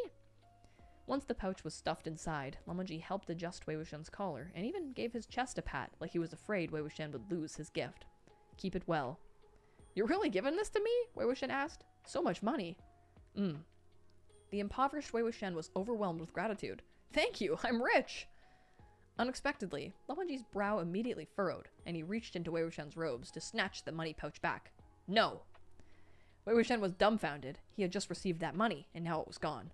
No what? Mdzs looked gravely disappointed, but remained restrained. He listlessly tucked the pouch back into his own robes and silently shook his head. He seemed a little sad. Didn't you just say you were giving that to me? Wei Wuxian asked. Why did you take it back? Aren't you a man of your word? Mdzs turned around.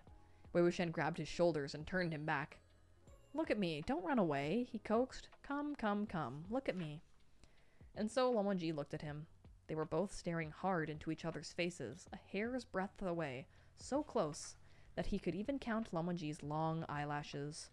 The cool and refreshing scent of sandalwood, the faint and indistinct fragrance of liquor, the two scents intertwined between their barely perceptible breaths. They locked eyes for a long time, and Wei Wuxian's heart raced faster and faster until he could no longer keep up. He conceded defeat first and averted his gaze. Fine, you win, Wei Wuxian said. Let's play a different game. Just like before, I'll ask you questions and you answer them. No lying. He had only just uttered the word play when Mdzs abruptly agreed. All right. That's cute. He grabbed Wei Wuxian's hand and stole out the door like a blast of wind, dashing down the stairs.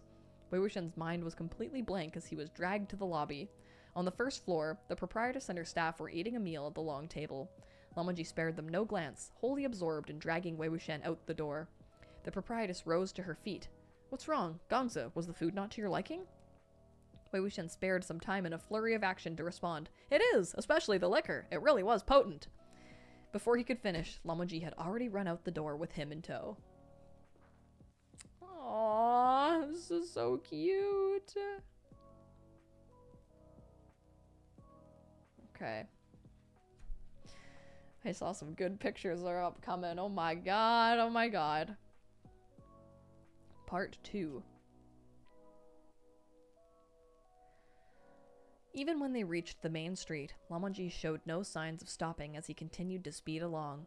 Where exactly are we going? Wei Wuxian asked. Mdzs did not respond. When they happened upon the courtyard of a house, he came to an abrupt stop. Wei Wuxian, finding this strange, was about to ask questions when Mdzs raised a finger and placed it in front of his own lips. Shh! He reached out and caught Wei Wuxian around the waist, then pushed off on the tips of his feet. They both sailed airily into the house's eaves and leaned on the tiles. Look, he whispered. Wei Wuxian's curiosity was piqued by this enigmatic behavior, and his eyes traveled to where Lamanji was gazing. Inside the yard, he saw a chicken coop. This is what you wanted me to see? Wei Wuxian clarified. Let us go, Lamanji whispered. To do what? But Lamanji had already leapt from the eaves and landed in the center of the yard. Had the master of the house been awake, he would have witnessed the moonlit arrival of a man dressed in white, with looks and poise that could shake the heavens. No doubt he would have suspected him to be a banished immortal of the 9 heavens who had descended to the mortal realm. Except, Lamanji's actions had none of the grace of a banished immortal as he sluggishly groped around the yard. The more Wei Wuxian watched, the more this didn't feel right, so he jumped down the wall as well. Good night, Sienna! He tugged Lamanji's forehead ribbon. What exactly are you doing? Lamanji pressed one hand to his forehead ribbon while the other reached into the coop. The hens sleeping soundly inside were abruptly jolted from their slumber. They flapped their wings like mad, trying to flee. Lamanji's eyes sharpened, and he moved as fast as lightning to nab the fattest of the bunch. Wei Wuxian was stunned. The orange hen clucked and cawed wildly in Lamanji's grip, and he very solemnly placed it in Wei Wuxian's arms. What? Chicken, Lamanji said. I know it's a chicken. Why are you giving me a chicken? Wei Wuxian asked. Lamanji's face was pulled tense. For you. For me? Okay. By the look of things, he'd get mad again if he didn't take the chicken. Wei Wuxian accepted the offering. Lanjian, do you know what you're doing? This chicken has an owner. This is stealing. Heng Wenjun was a distinguished cultivator of an immortal sect. If word got out that he stole chickens when he got drunk, Wei Wuxian didn't dare to imagine. But at times like these, Lamanji only listened to what he wanted to hear, ignoring everything he didn't like and pretending he hadn't heard it. He remained buried in his work. The coop was a flurry of upset, clucking chickens and broken eggs. It was terrible to behold. I didn't tell you to do this, Kay, Wei Wuxian clarified. They hopped over the wall, each holding a trembling, terrified hen. They walked for a while, Wei Wuxian still confused as to why Lamanji had suddenly stolen chickens. Did he have a craving for poultry? Just then, he noticed a chicken feather caught in Lamanji's jet black hair. Pfft! Wei Wuxian couldn't take it anymore. But just as he was reaching out to help remove the feather, Lamanji unexpectedly leapt again and soared into a tree. The tree stood in someone else's yard, but it was so lushly overgrown that its branches reached beyond the wall. Lamanji sat on one such branch. Wei Wuxian looked up. What's with you now? Lamanji inclined his head. Shh. Upon being shushed, Wei Wuxian felt he was probably planning to do something similar to the chicken heist earlier. He saw Lamanji reach out and pluck something from the tip of the tree before hurling it to the ground. Wei Wuxian caught it with the hand that wasn't holding a hen. He looked at the object to find it was a big, round, barely ripe jujube. Just as he thought, after stealing chickens, Lamanji now had progressed to stealing jujubes. Wei Wuxian was no stranger to thievery. In fact, he loved pilfering all sorts of stuff when he was young. He'd even bring people with him and make a whole event out of it. But if his accomplice tonight was Lamanji, that was a frightening thought. Actually, no, he didn't count as an accomplice. Lamanji was clearly the ringleader here. Oh my gosh. Cucumber salad! Hey, how are you doing? Oh my goodness, thank you so much for donating. Cucumber salad says, I'm in Japan right now, listening to this while I carry a duffel bag full of manga back to my hotel. You made me almost double over from laughing at the chicken stealing with that weight on my shoulder. Oh my gosh, that's amazing. That's so cool that you're in Japan. I love that. I'm happy that I could make you laugh. This scene is hilarious. And I want to know about the manga you bought. That's so cool. Oh my gosh, tell us more about Japan. I love that Lamanji's drunken mind is so simple.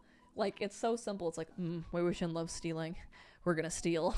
Like the horse from Over the Garden Wall.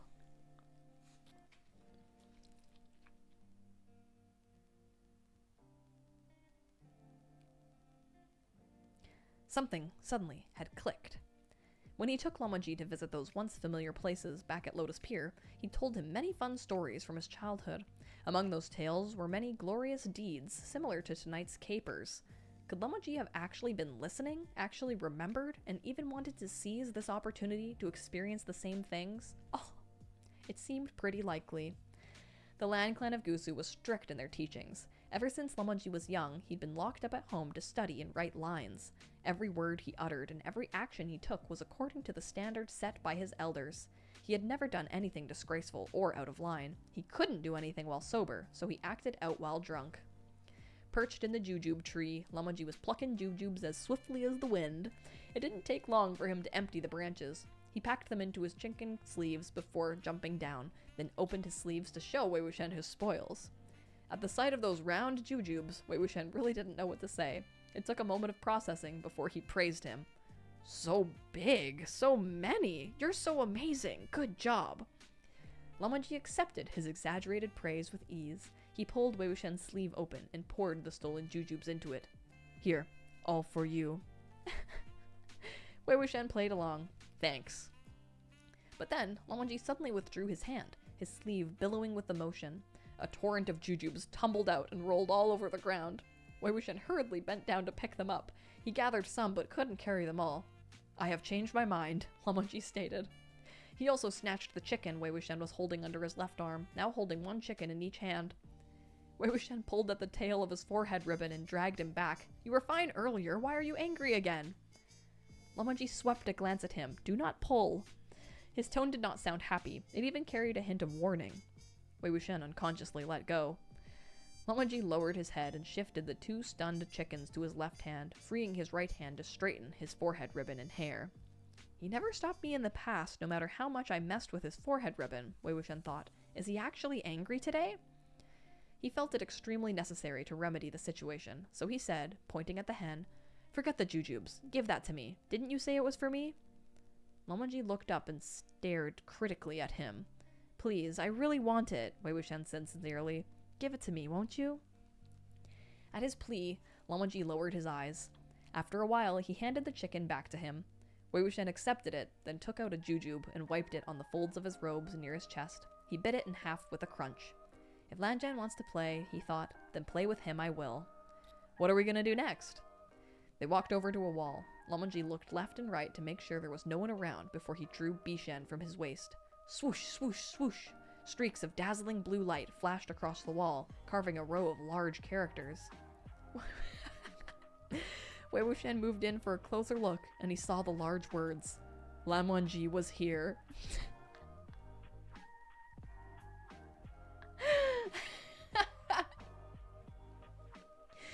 Oh my god. He was struck dumb. Lamonji sheathed Bishan and admired his masterpiece. Even though he was drunk, his handwriting was still incomparably dignified and elegant. He nodded, looking extremely pleased. After a brief contemplative look at the wall, he lifted his hand once more. However, he wasn't writing this time, but drawing. Flashes of his sword slashed across the wall, and a portrayal of 2 little kissing figures materialized. He's drawing yaoi? Are you kidding me?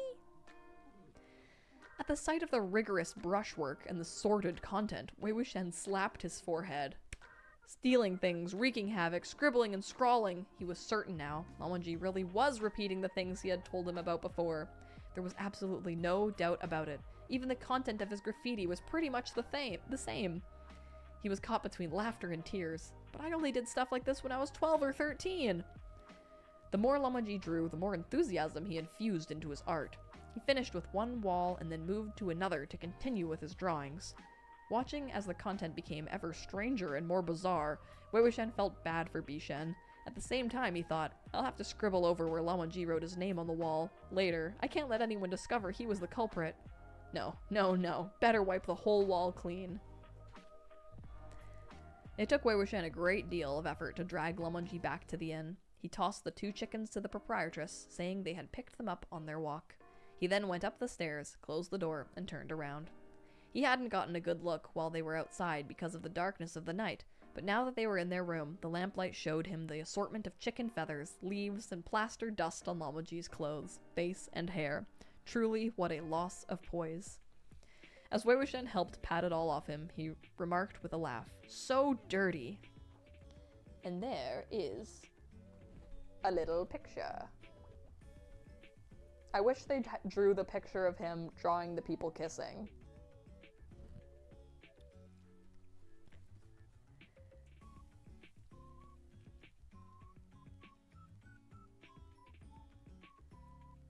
That's so funny. Lanjan gone wild. Wash my face, Lamanji requested. Wei Wuxian had washed his face for him the first time he was drunk, and Lamanji had seemed to particularly enjoy it. Sure enough, now he took the initiative to ask for it again. Wei Wuxian also meant to give him a wash, but given the state he was in, just washing his face alone was far from enough. Thus, he asked, "Why don't I just give you a bath? What do you think?" Oh my god. Oh my god!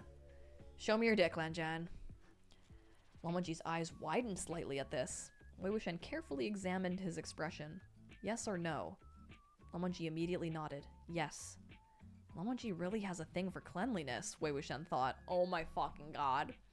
I'll help draw him a bath and let him do the rest himself. The staff at the inn were all women. Wei Wuxian wouldn't call upon them to do the tedious manual labor, so he instructed Lamanji to stay put in the room while he went downstairs to boil the water and carry it up one bucket at a time. After filling the bathing tub, he tested the water temperature before turning around to tell Lamanji to strip. When he looked back, however, he saw that Lamanji had already done so of his own initiative. Oh my god! Oh my god! Although they had seen each other naked in the cold springs of the cloud recesses during their youth, they had both been innocent boys with no improper thoughts in their heads. Oh really? Were they? When he had chanced upon Lamanji taking a bath before, he hadn't harbored any such thoughts either. Not to mention Lamanji's body had been half submerged in the water both times. So, to suddenly see Hangguan-jun bear it all in his full nude glory, it was, needless to say, a huge shock to Wei Wuxian. Tiersella, thank you for donating. Oh my god, it's happening!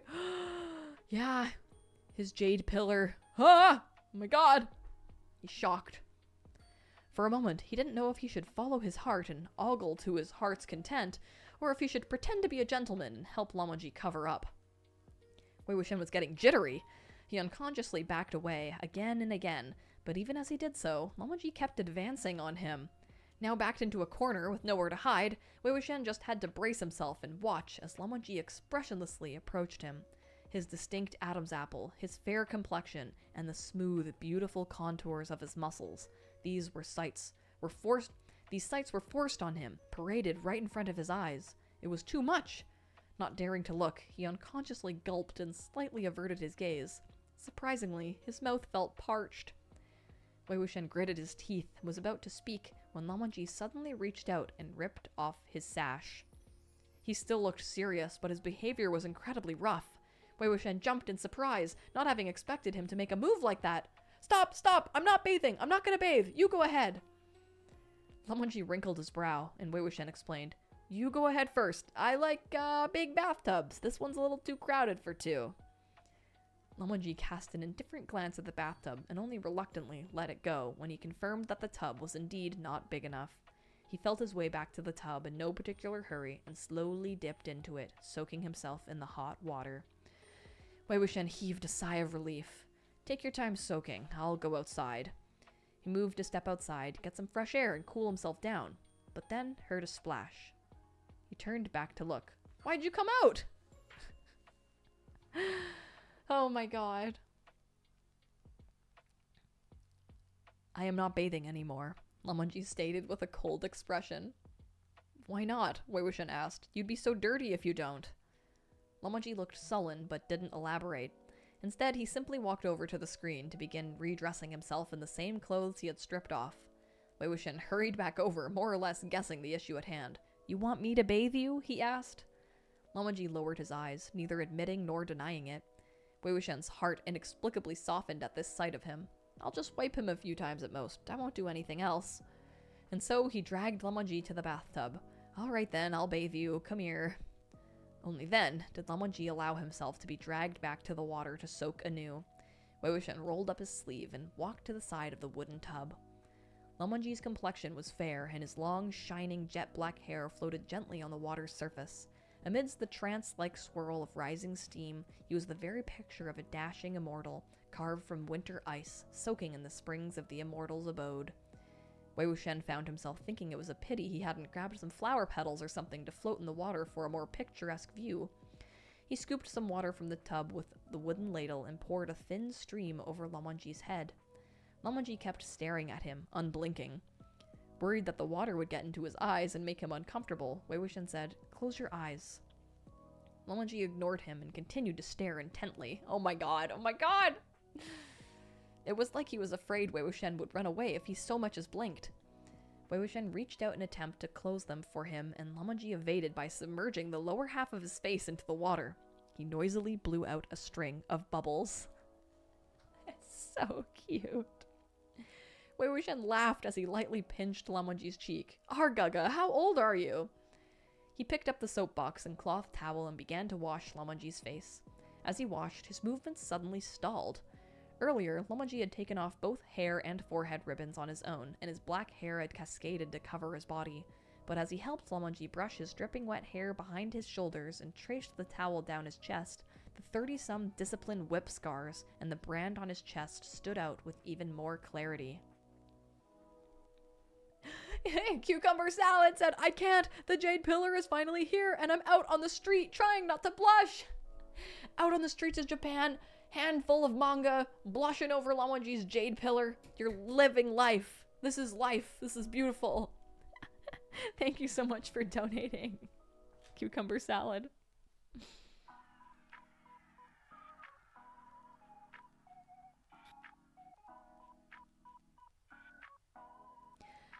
Wei Wuxian moved the washing cloth around to Lamanji's back. The whip marks extended from his back to his chest, shoulders, and arms, crawling over a huge expanse of smooth, fair skin. There were scars both shallow and deep, all of them hideous. They had effectively ruined his otherwise perfect body. After watching in silence for a while, Wei Wuxian dabbed the towel in his hand into the water and washed the scars left by the discipline whip. His touch was extremely gentle, as if he couldn't bear to hurt Lamanji. However, these scars were all old. The time when they'd been most painful had long passed, and even if they were fresh wounds, given Lamanji's personality, he'd undoubtedly endure the pain in silence, showing no signs of weakness. Wei Wuxian really wanted to take this chance to ask him what the deal was with these scars. The only people in the Lan clan of Gusu qualified to use a discipline whip to punish Lamanji were Lan Qichen and Lan Qiren. Whether it was his elder brother, whom he was closer to than anyone else, or his uncle, who'd single-handedly raised him and considered him his pride and joy, what exactly had he done to force him to resort to such ruthless methods? There was also the Wen clan of Qishan brand that he could not recall Lamanji having received. But though the questions were at the tip of his tongue, he held himself back. If Lamanji was unwilling to speak of the matter on his own, he would not ask. Although he would have no memory of it after sobering up, the fact that he dared to drink in front of Wei Wuxian meant that he trusted him. If Wei Wuxian took advantage of his intoxicated state to pry forth private matters and secrets that Lamanji did not want others to know, wouldn't that be extremely underhanded of him?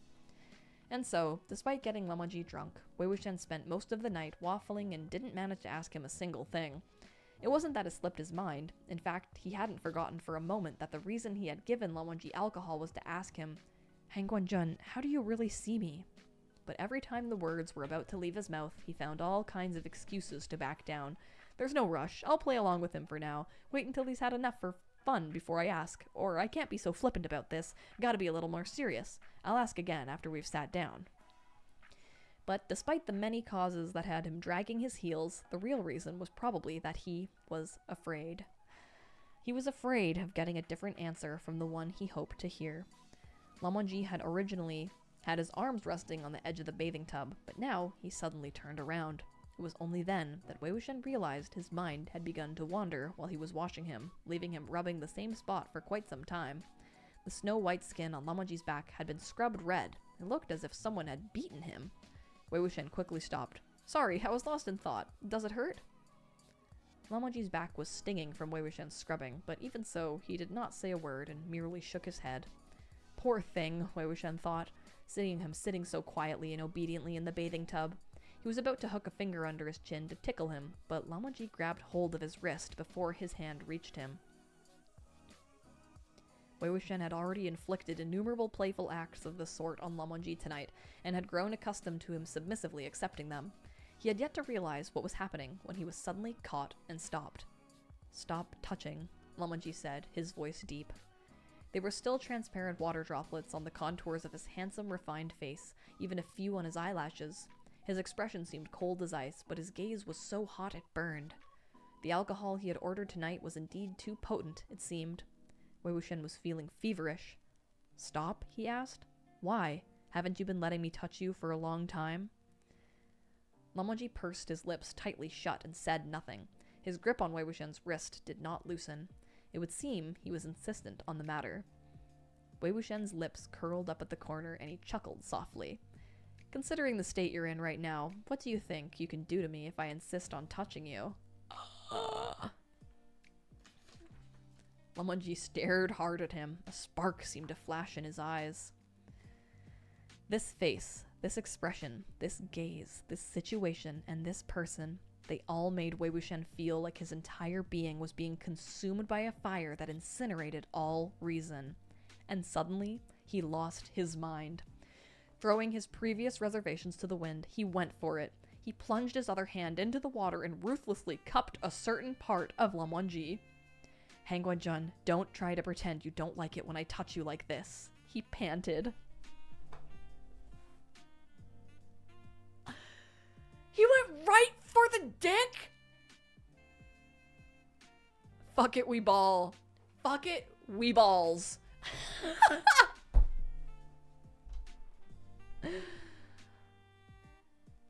That's crazy. Him humming and hawing over being like, oh, how do you see me? Do you like me? Oh, blah, blah. And then finally being like, I'm gonna grab his dick. Holy shit.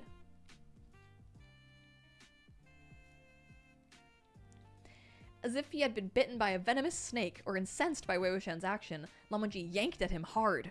Wei Wuxian felt a wave of terrifying force assault him, and he was helplessly pulled to Lan Wangji's side. Water splashed, and things spiraled out of control. He didn't know who started it, but by the time Wei Wuxian was a little more clear-headed, he was already sitting on Lan Wangji's lap. It seemed he'd been embracing and kissing him in this position for a while. Their lips were inseparable. They were both soaking wet as they clung tightly to each other, but the only thing that remained in his mind was blazing passion and raging desire. The moment of clear-headedness was fleeting, barely lasting a second. Deep within him, a faint voice told him that it was wrong and inappropriate to be doing this kind of thing with Lan Wangji while he was drunk and unable to distinguish between right and wrong. But the voice was immediately snuffed out like smoke by another breathless flurry of kisses.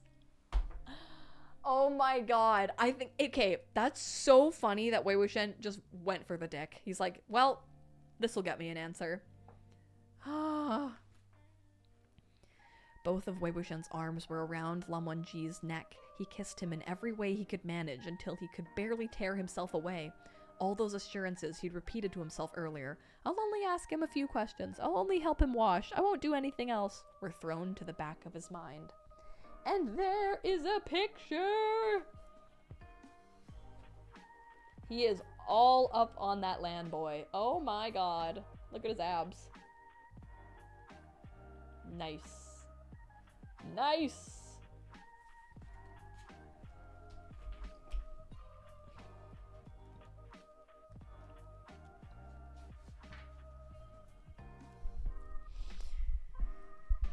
Then he suddenly yelped aloud and broke their kiss to spit out a curse. Lan Zhan, why did you bite me again? Are you a dog? If this was Moran, he would have said woof. Lan Wangji's answer to this untimely and minor complaint was to bite his chin.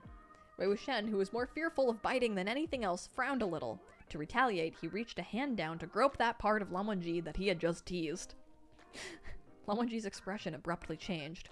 Wei Wuxian heaved a few gasps of air as he pecked the corner of Lan Wangji's mouth with his smiling lips. How's that? Does it hurt? Are you angry yet? He stripped off his completely soaked outer robes. You know, Lan Zhan, I just love the way you look when you're angry. His voice was full of fearless excitement. Lan Wangji's skin was so scalding it felt like he might burst into flames. One arm locked firmly around Wei Wuxian's waist. He smacked the edge of the wooden tub with his free hand. The bathtub broke into pieces in an instant. The room became a complete mess and a tragic sight all at once. But they were much too preoccupied to care about such inconsequential things. Lan Wangji lifted Wei Wuxian and practically threw him on the bed. He had only just managed to push himself up on his elbows when Lan Wangji immediately pinned him flat again. It was a fierce, violent action, so very unlike the refined and upright Hangguanjun, who was extolled for his conduct and propriety. Thank you, Orion. R.I.P. bathtub. The impact of Wei Wuxian's back hitting the bed made him yelp in pain. Lan Wangji stalled for a moment, but Wei Wuxian simply murmured into his ear. I never would have guessed you were so ferocious in the sack. The earlobe by his lips was white, like gleaming jade. Wei Wuxian couldn't help but take a small bite. Cucumber salad, oh my god, says, oh my god, they're kissing and biting. Oh my god, did he just? Oh yeah, it's happening, cucumber salad, it's happening. And you posted a picture of the duffel bag in the community. Oh my god, I want to see that. That's amazing. Oh yeah, they're doing it. They're doing it, man. I never would have guessed you were so ferocious in the sack. The earlobe by his lips was white, like gleaming jade. Wei Wuxian couldn't help but take a small bite. He then took it into his mouth and sucked gently. Lamanji's fingers tightened on Wei Wuxian's shoulders so abruptly and with such incredible strength that Wei Wuxian hissed from the pain. He turned to look at his own shoulder, where 5 fresh red finger marks had been left behind. Meanwhile, Lamanji was already reaching for Wei Wuxian's waist. Wei Wuxian smacked his hand away and chuckled, intending to tease him. So impatient? As he spoke, he pushed one knee between the legs of the man on top of him and pressed it against his crotch. Lamanji's eyes were faintly red, as if the blood vessels were bursting. It's not like I'm not stripping, Wei Wuxian said. I can do it myself. He readily ripped off his lower garment as promised. Now naked, he hugged Lamanji close. He hugged Lamanji's sturdy shoulders and pulled him down, pressing him close against him. They were both completely naked, pressed skin to skin. They caressed each other with perfect intimacy, twisting their necks as they kissed. Wei Wuxian seized the back of Lamanji's neck in a relentless grip, refusing to let them part even an inch. He nipped and pressed urgently against Lamanji's lips, swallowing his breath and saliva, while his free hand wandered along the contours of his strong, beautiful muscles. His fingers met the uneven texture of the discipline whip scars and gently stroked them. Lamanji's actions grew more even forward and obscene. Those long, fair, slender fingers with their strong knuckles wandered all over Wei Wuxian's body before eventually greedily lingering about his waist and hips. Wei Wuxian was strummed relentlessly by that pair of hands, but the man playing him like a guqin did not possess a single trace of his usual elegance and coldness. For his part, Wei Wuxian did not sing out the pure, noble, and piercingly cold melody of the guqin, but brazen and unbridled moans. Oh my god! At first he enjoyed it, but after a while he felt Lamanji began to knead the delicate skin near the base of his thighs. It was a sensitive area, and Lamanji's hand was terrifyingly strong. It didn't take long for his pinching to make the skin there prickle and hurt, making him weak and sending tingles through his body. He choked a little on his own breath and pulled his red and swollen lips away to gasp for air. Still having strength enough to tease, he feigned to move his utterly ungentlemanly hand away. Penguin Jun, I can't believe you're this feral when your clothes are off. What a smudge on your reputation as an elegant— Ah! Lamanji pinched his nipple hard, and Wei Wuxian shrank back, trying to dodge away. Lamanji let loose an extremely dangerous-sounding noise. Alright, okay, don't be like that, Wei Wuxian hurriedly relented. I'll let you touch. He guided Lamanji's hand down his body and added with a smile, touch me however you want. In his euphoria, Wei Wuxian felt like he did actually possess a kind of natural lewdness when it came to this, but thinking about it and actually doing it were very different things. He had lived for 2 lives and still never felt the touch of anyone's hand but his own in that intimate region. There you go. I feel like so many people think he's like fucking women and stuff. He's not.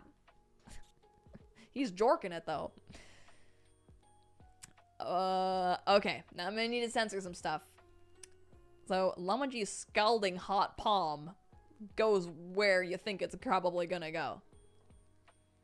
And Wei Wuxian is basically saying that having someone else do it, it feels amazing. His arms wound their way behind Lamanji's shoulders, and he's also actively participating in the act, you could say. Lamanji's movements quickened, and Wei Wuxian's breath came in small gasps, and he felt so incredible that his eyelids began to droop. His fingers wanted to grasp something, but they could only scratch futilely at Lamanji's strong, bare back. All of a sudden, it hit him that he shouldn't be the only one feeling good right now, and so he slid his hand down Lamanji's body. Wei Wuxian... Whoa, here's MXTX's famous, a little bit too descriptive descriptions. Okay, well, there's a couple different words you could use to describe Lamonji's, penis. Hard as iron. Wow. Just the feel of it made his face burn. He never thought he'd ever touch another man like this. It was completely unimaginable. But the moment he remembered Lamonji was the one he was touching, he got so excited he could barely control his strength. Okay. Wei Wuxian, okay, there's no rhythm. Wei Wuxian's just like going crazy and he's like rubbing himself all over him. Lamonji's breaths turned harsh and heavy. Oh, brother, it's getting even hotter, and there's veins. Their ears were filled with each other's increasingly uncontrollable panting, as well as Wei Wuxian's insuppressible moans. He didn't know how long had passed, but Wei Wuxian felt all the blood and pressure in him. Oh, it's happening.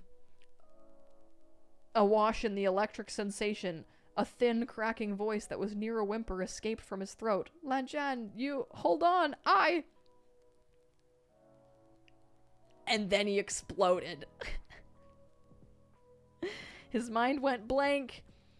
When he returned to himself several minutes later, he blearily saw some faint evidence on Lamonji's taut abdominal muscles that made him realize what had happened. And they did it together. Aw, Lamonji as well. Yeah, oh, Wei Wuxian's covered in it. Wei Wuxian shifted in place, that unspeakable... It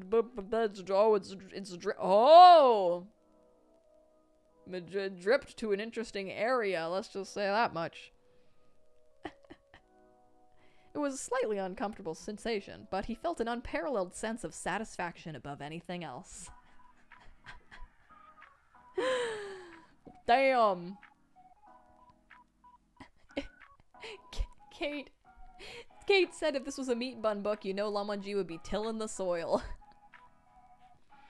Wow, that was how I feel like. Okay, let's think about this. Let's think about this scene together. I think that was such a perfect example of them not talking at all and admitting their feelings, but also being very aware that they like each other, you know? Unfortunately, Lamonji was drunk.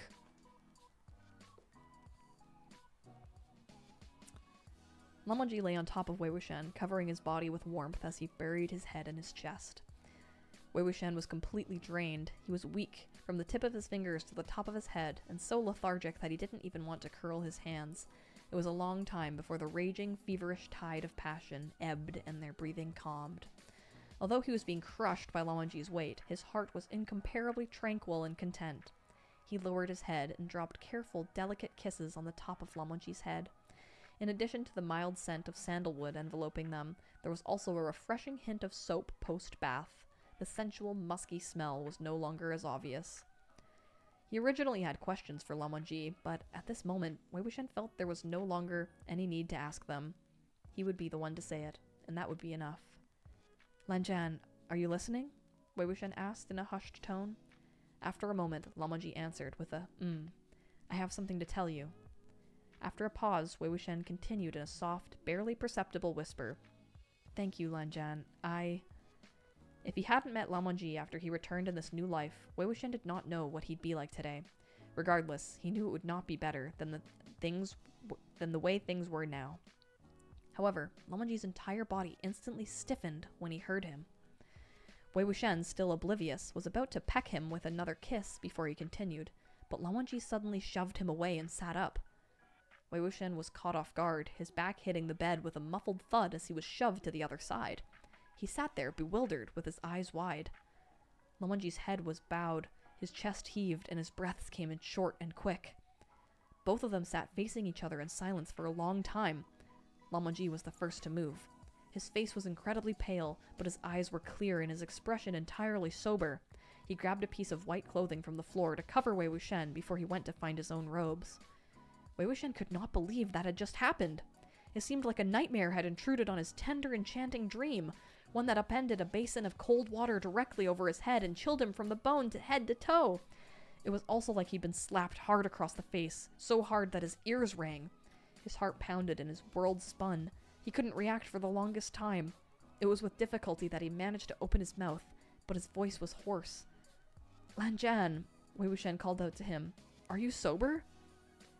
Lamonji had already finished dressing. He sat far away at the edge of the wooden bed and rubbed his hand over his forehead.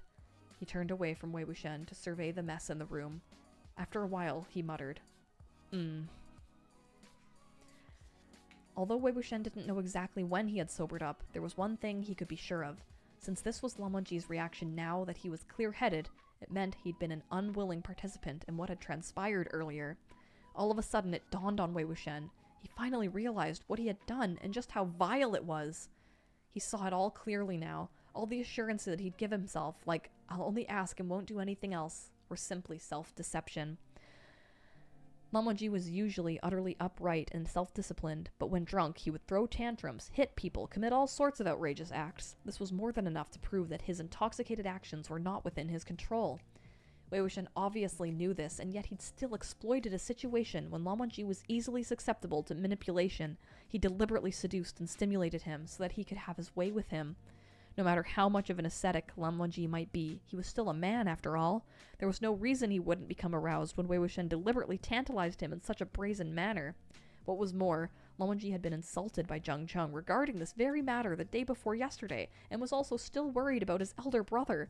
At a time like this, Wei Wuxian just had to be reckless and make a mess of things. After that one Lamonji did not utter another word, but Wei Wuxian was already thinking up a storm. Shame was never a word he had learned to write in either lifetime, but now he had a sudden and profound understanding of what it meant. His red, swollen lips still stung, and the stickiness on his lower abdomen and legs made him feel even more ashamed. He wanted so very badly to slam his head into the wall and die. One of his worst theories had been just confirmed beyond a shadow of a doubt.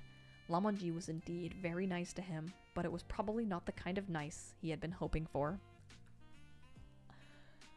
Oh my god, this is so fucking sad. Holy shit. Oh god, no.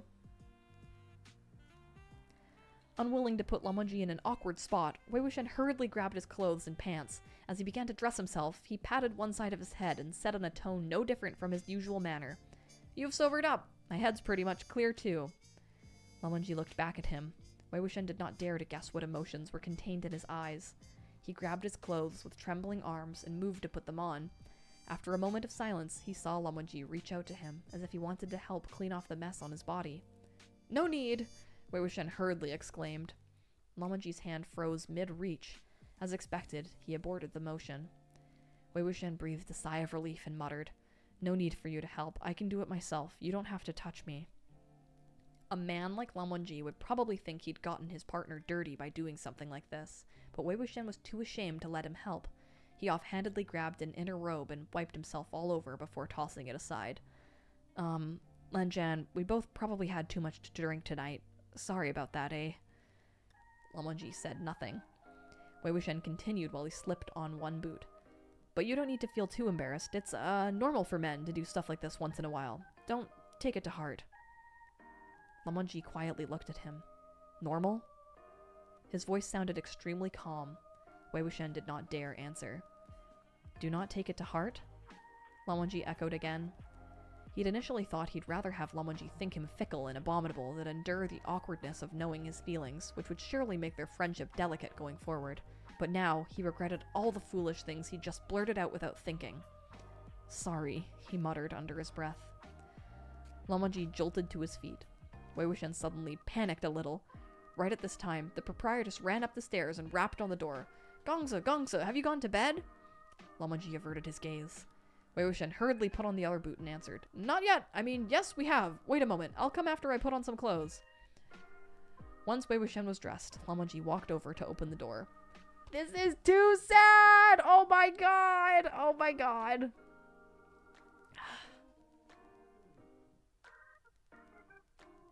This is so fucking sad. What's the matter? Wei Wuxian asked. The boss lady stood in the corridor wearing an apologetic smile. I'm terribly sorry to disturb you or rest so late at night. Please don't take offense, but I had no choice. The guest in the suite below yours said the water was dripping into the room, and since the leak is likely coming from here, I came to check. She poked her head into the room and was instantly shocked by the sight. What happened? Wei Wuxian stroked his chin. I'm the one who should feel embarrassed, ma'am. I'm sorry. I drank too much tonight and got crazy drunk. I wanted to take a bath, and then I stuck the tub a couple of times. I was in a merry mood, and it broke. I'm really sorry about that. I'll pay you back.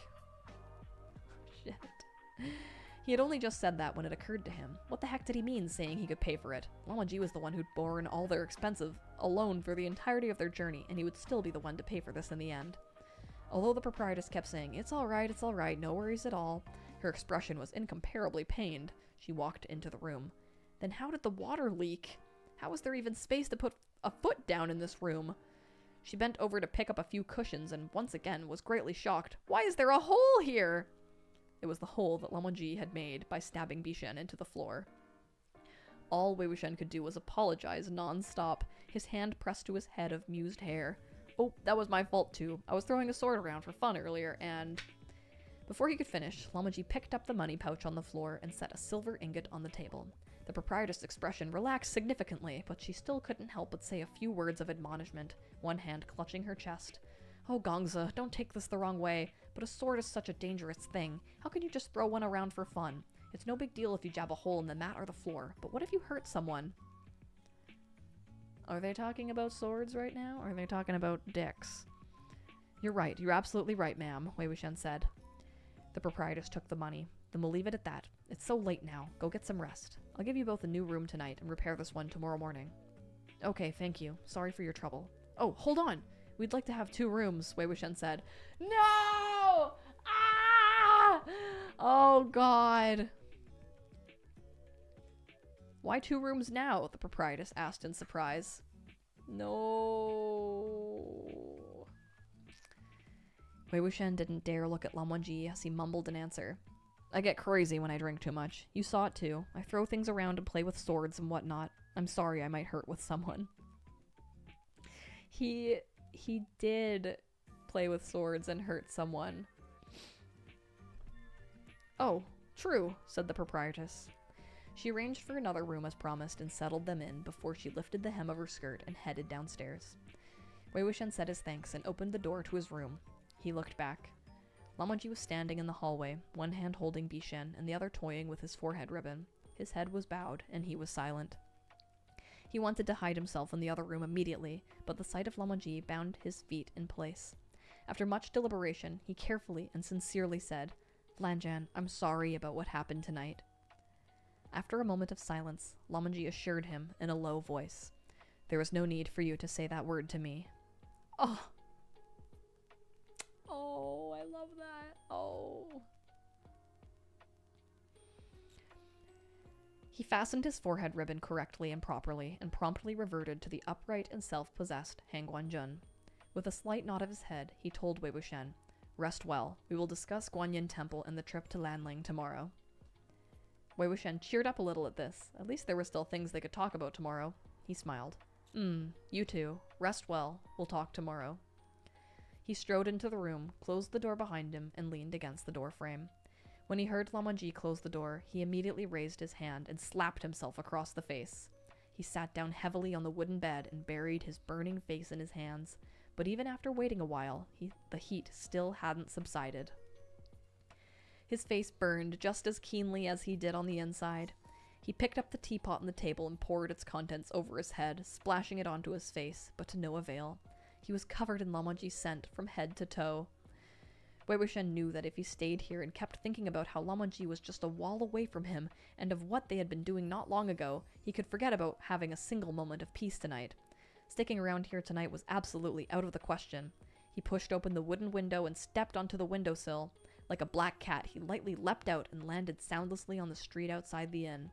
It was already late, and the 2 streets were deserted. This was convenient for Wei Wuxian, who broke into a mad, lonely run. He only came to a stop when he ran past the wall that Mdzs had scribbled on earlier while drunk.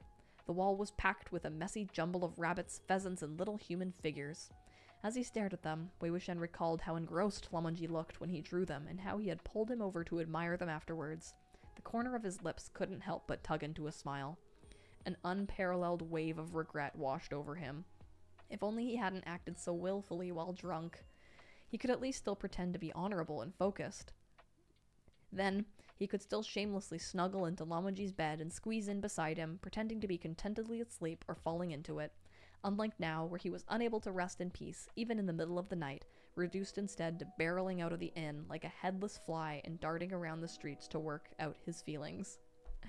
This is so sad. This is so sad. Yeah, we're like 2 pages away from the ending.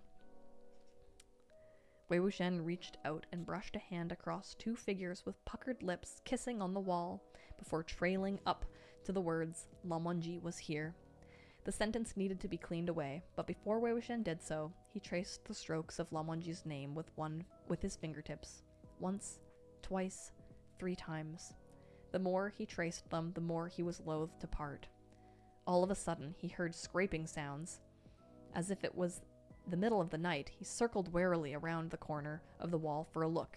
To his surprise, he saw a figure in black scratching at the wall. The figure had a small file in hand and was concentrating on chipping away the traces of graffiti. ... Wei Wuxian was speechless. Wen Ning turned around. His face was completely covered in white dust. Gongzi, why are you here? What are you doing? Wei Wuxian asked. Wen Ning said. I saw Lan Gongzi wrote quite a lot on the wall. It will probably pose an inconvenience to the people living here when they wake up and see it tomorrow, so I'm scraping it off. He's so cute. Oh my god. After a pause, he asked out of curiosity, Where's Lan Gongzi? Wei Wuxian dropped his head. He headed off to bed. I came out for a stroll. Sensing that his mood was off, Wen Ning stopped what he was doing. Gongzi, did something happen? He took a few steps closer to Wei Wuxian, suddenly froze, and then backed up. Wei Wuxian was confused. What are you doing now? Wen Ning looked like he had gotten quite a fright. He hurriedly waved his hands. No, nothing. Wei Wuxian could tell at a glance that Wen Ning was embarrassed. He unconsciously swept a glance over himself and noticed several red finger marks on his wrists. Lamonji had left those behind when he grabbed him to pin him on the bed. He touched his lips, which were still slightly red and swollen. Back when they were rolling around in the bed in a delirious embrace, wanting so badly to merge into one, Lamonji had bitten him all over. His neck was probably also quite an interesting sight. If Wen Ning had any color in his face, he would probably be blushing fit to burst. Wei Wuxian didn't know what he should say either. He sat down by the corner of the wall and sighed again. I want a drink. I'll go buy something, Wen Ning said. Come back, Wei Wuxian called out. What are you running for? Wen Ning returned. To find liquor. Oh, you, Wei Wuxian said. I was just talking, but you actually went for it. It's not like you're my servant. I know that, Wen Ning said. Besides, Wei Wuxian continued, do you have money? No, Wen Ning answered. See, Wei Wuxian exclaimed. I knew it. But Lan Gongzi has a lot of money, Wen Ning said enviously. How nice. Ugh, Wei Wuxian knocked the back of his head against the wall a few times while sighing repeatedly. Forget it, I'll never drink again. Wen Ning was stunned. Why? Drinking ruins everything, Wei Wuxian said. I'm gonna quit. The corners of Wen Ning's lips twitched. What's with that look? Wei Wuxian demanded. You don't believe me? No, Wen Ning spoke haltingly, but didn't JJ fail to make you quit drinking back then, even after she exhausted all methods she could think of? Ha ha ha, Wei Wuxian remembered it now. Weren't those methods just stabbing me every day with her needles? He'd laughed enough. He suddenly asked, Wen Ning, have you ever thought about what you're gonna do after this mess is over and done with? Wen Ning was momentarily stumped. What I'm gonna do? Of the people Wen Ning had once been close to, not a single soul remained. Even people he once knew were few and far between. He'd never been good at making decisions. If he wasn't following Wen Qing, he was following Wei Wuxian. Aside from that, he probably had no idea where he should go, or where he could go. Wei Wuxian still hoped he would find his own path and travel someday, but if he voiced that thought, it would only sound like he was trying to chase him off. Then again, Wen Ning might have no idea of where to go, but was he not the same? When he was with Lamonji, he never even thought about it. He'd taken for granted that they would always continue as they were, without anything changing. But after tonight, the two of them might never be able to have that kind of relationship again.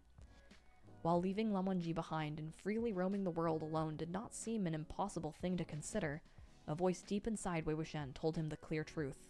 It was impossible.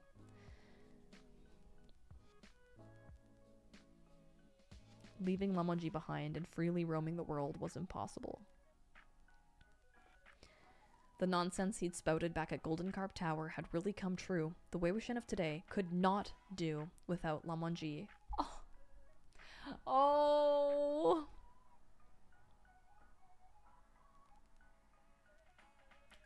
He heaved a long sigh and said despairingly, I need a drink. The more he thought about it, the more depressed he felt. An anxiety with no room for release eventually transformed into a full-blown fury. He leapt to his feet and cursed. Damn it, Wen-Ning, let's go! Go where? Wen-Ning asked. To go cause trouble, Wei Wuxian answered. And that is... Book 4! Oh my god! We're so close to the end! Ah! Oh, we did it! Oh my god, my tummy is rumbling so much. Damn.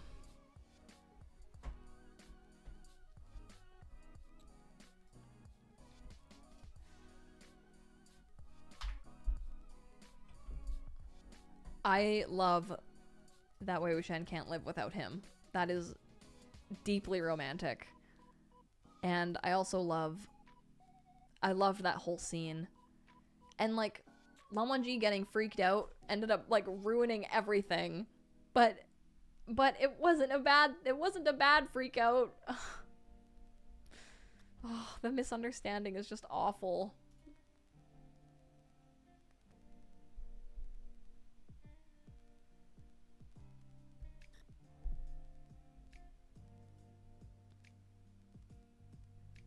I had read the scene before, but I hadn't read it like all the way through. So I didn't have all the emotions and like the context of everything leading up to this, you know? Like, I hadn't read the part where they go back to the Zheng sect and have their little date, and Wei Wuxian hearing Zheng Cheng be homophobic and being really worried about what Lan Wangji would think about that. So reading that scene with all of that definitely made it hit different. Yeah, there's a lot more emotion. You really, really feel Wei Wuxian's, like, it's almost like it's hard to pinpoint when exactly Wei Wuxian, like, fell in love with Lan Wangji. The moment when Lan Wangji is like, I'm fleeing with you and I'll never leave you, definitely, like, changed something in Wei Wuxian. And him, like, being aware of his own emotions and, like, feelings of attraction to him is a thing as well, you know? But once he realizes it, he's really quite adamant and honest to himself about it, which is nice.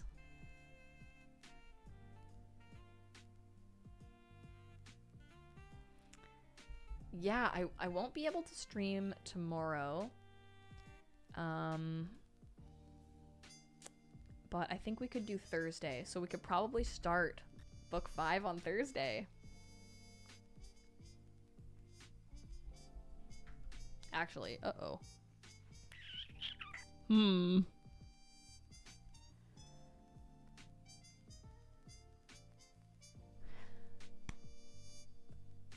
I won't be able to do the members only stream on Friday because I just realized I'm going to the PWHL, the inaugural Vancouver PWHL game, which is the professional women's hockey team that's now in Vancouver, and it's their first opening game.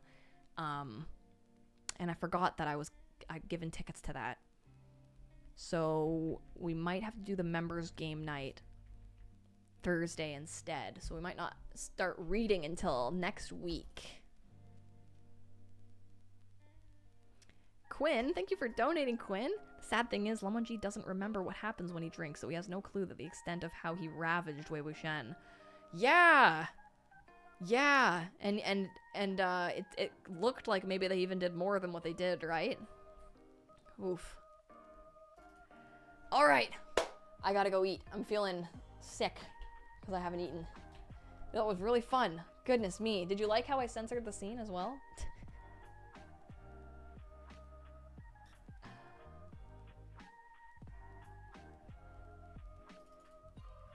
Alright. Alright. Thank you guys so much for coming. And I will see you guys Thursday. Censored. Okay, bye!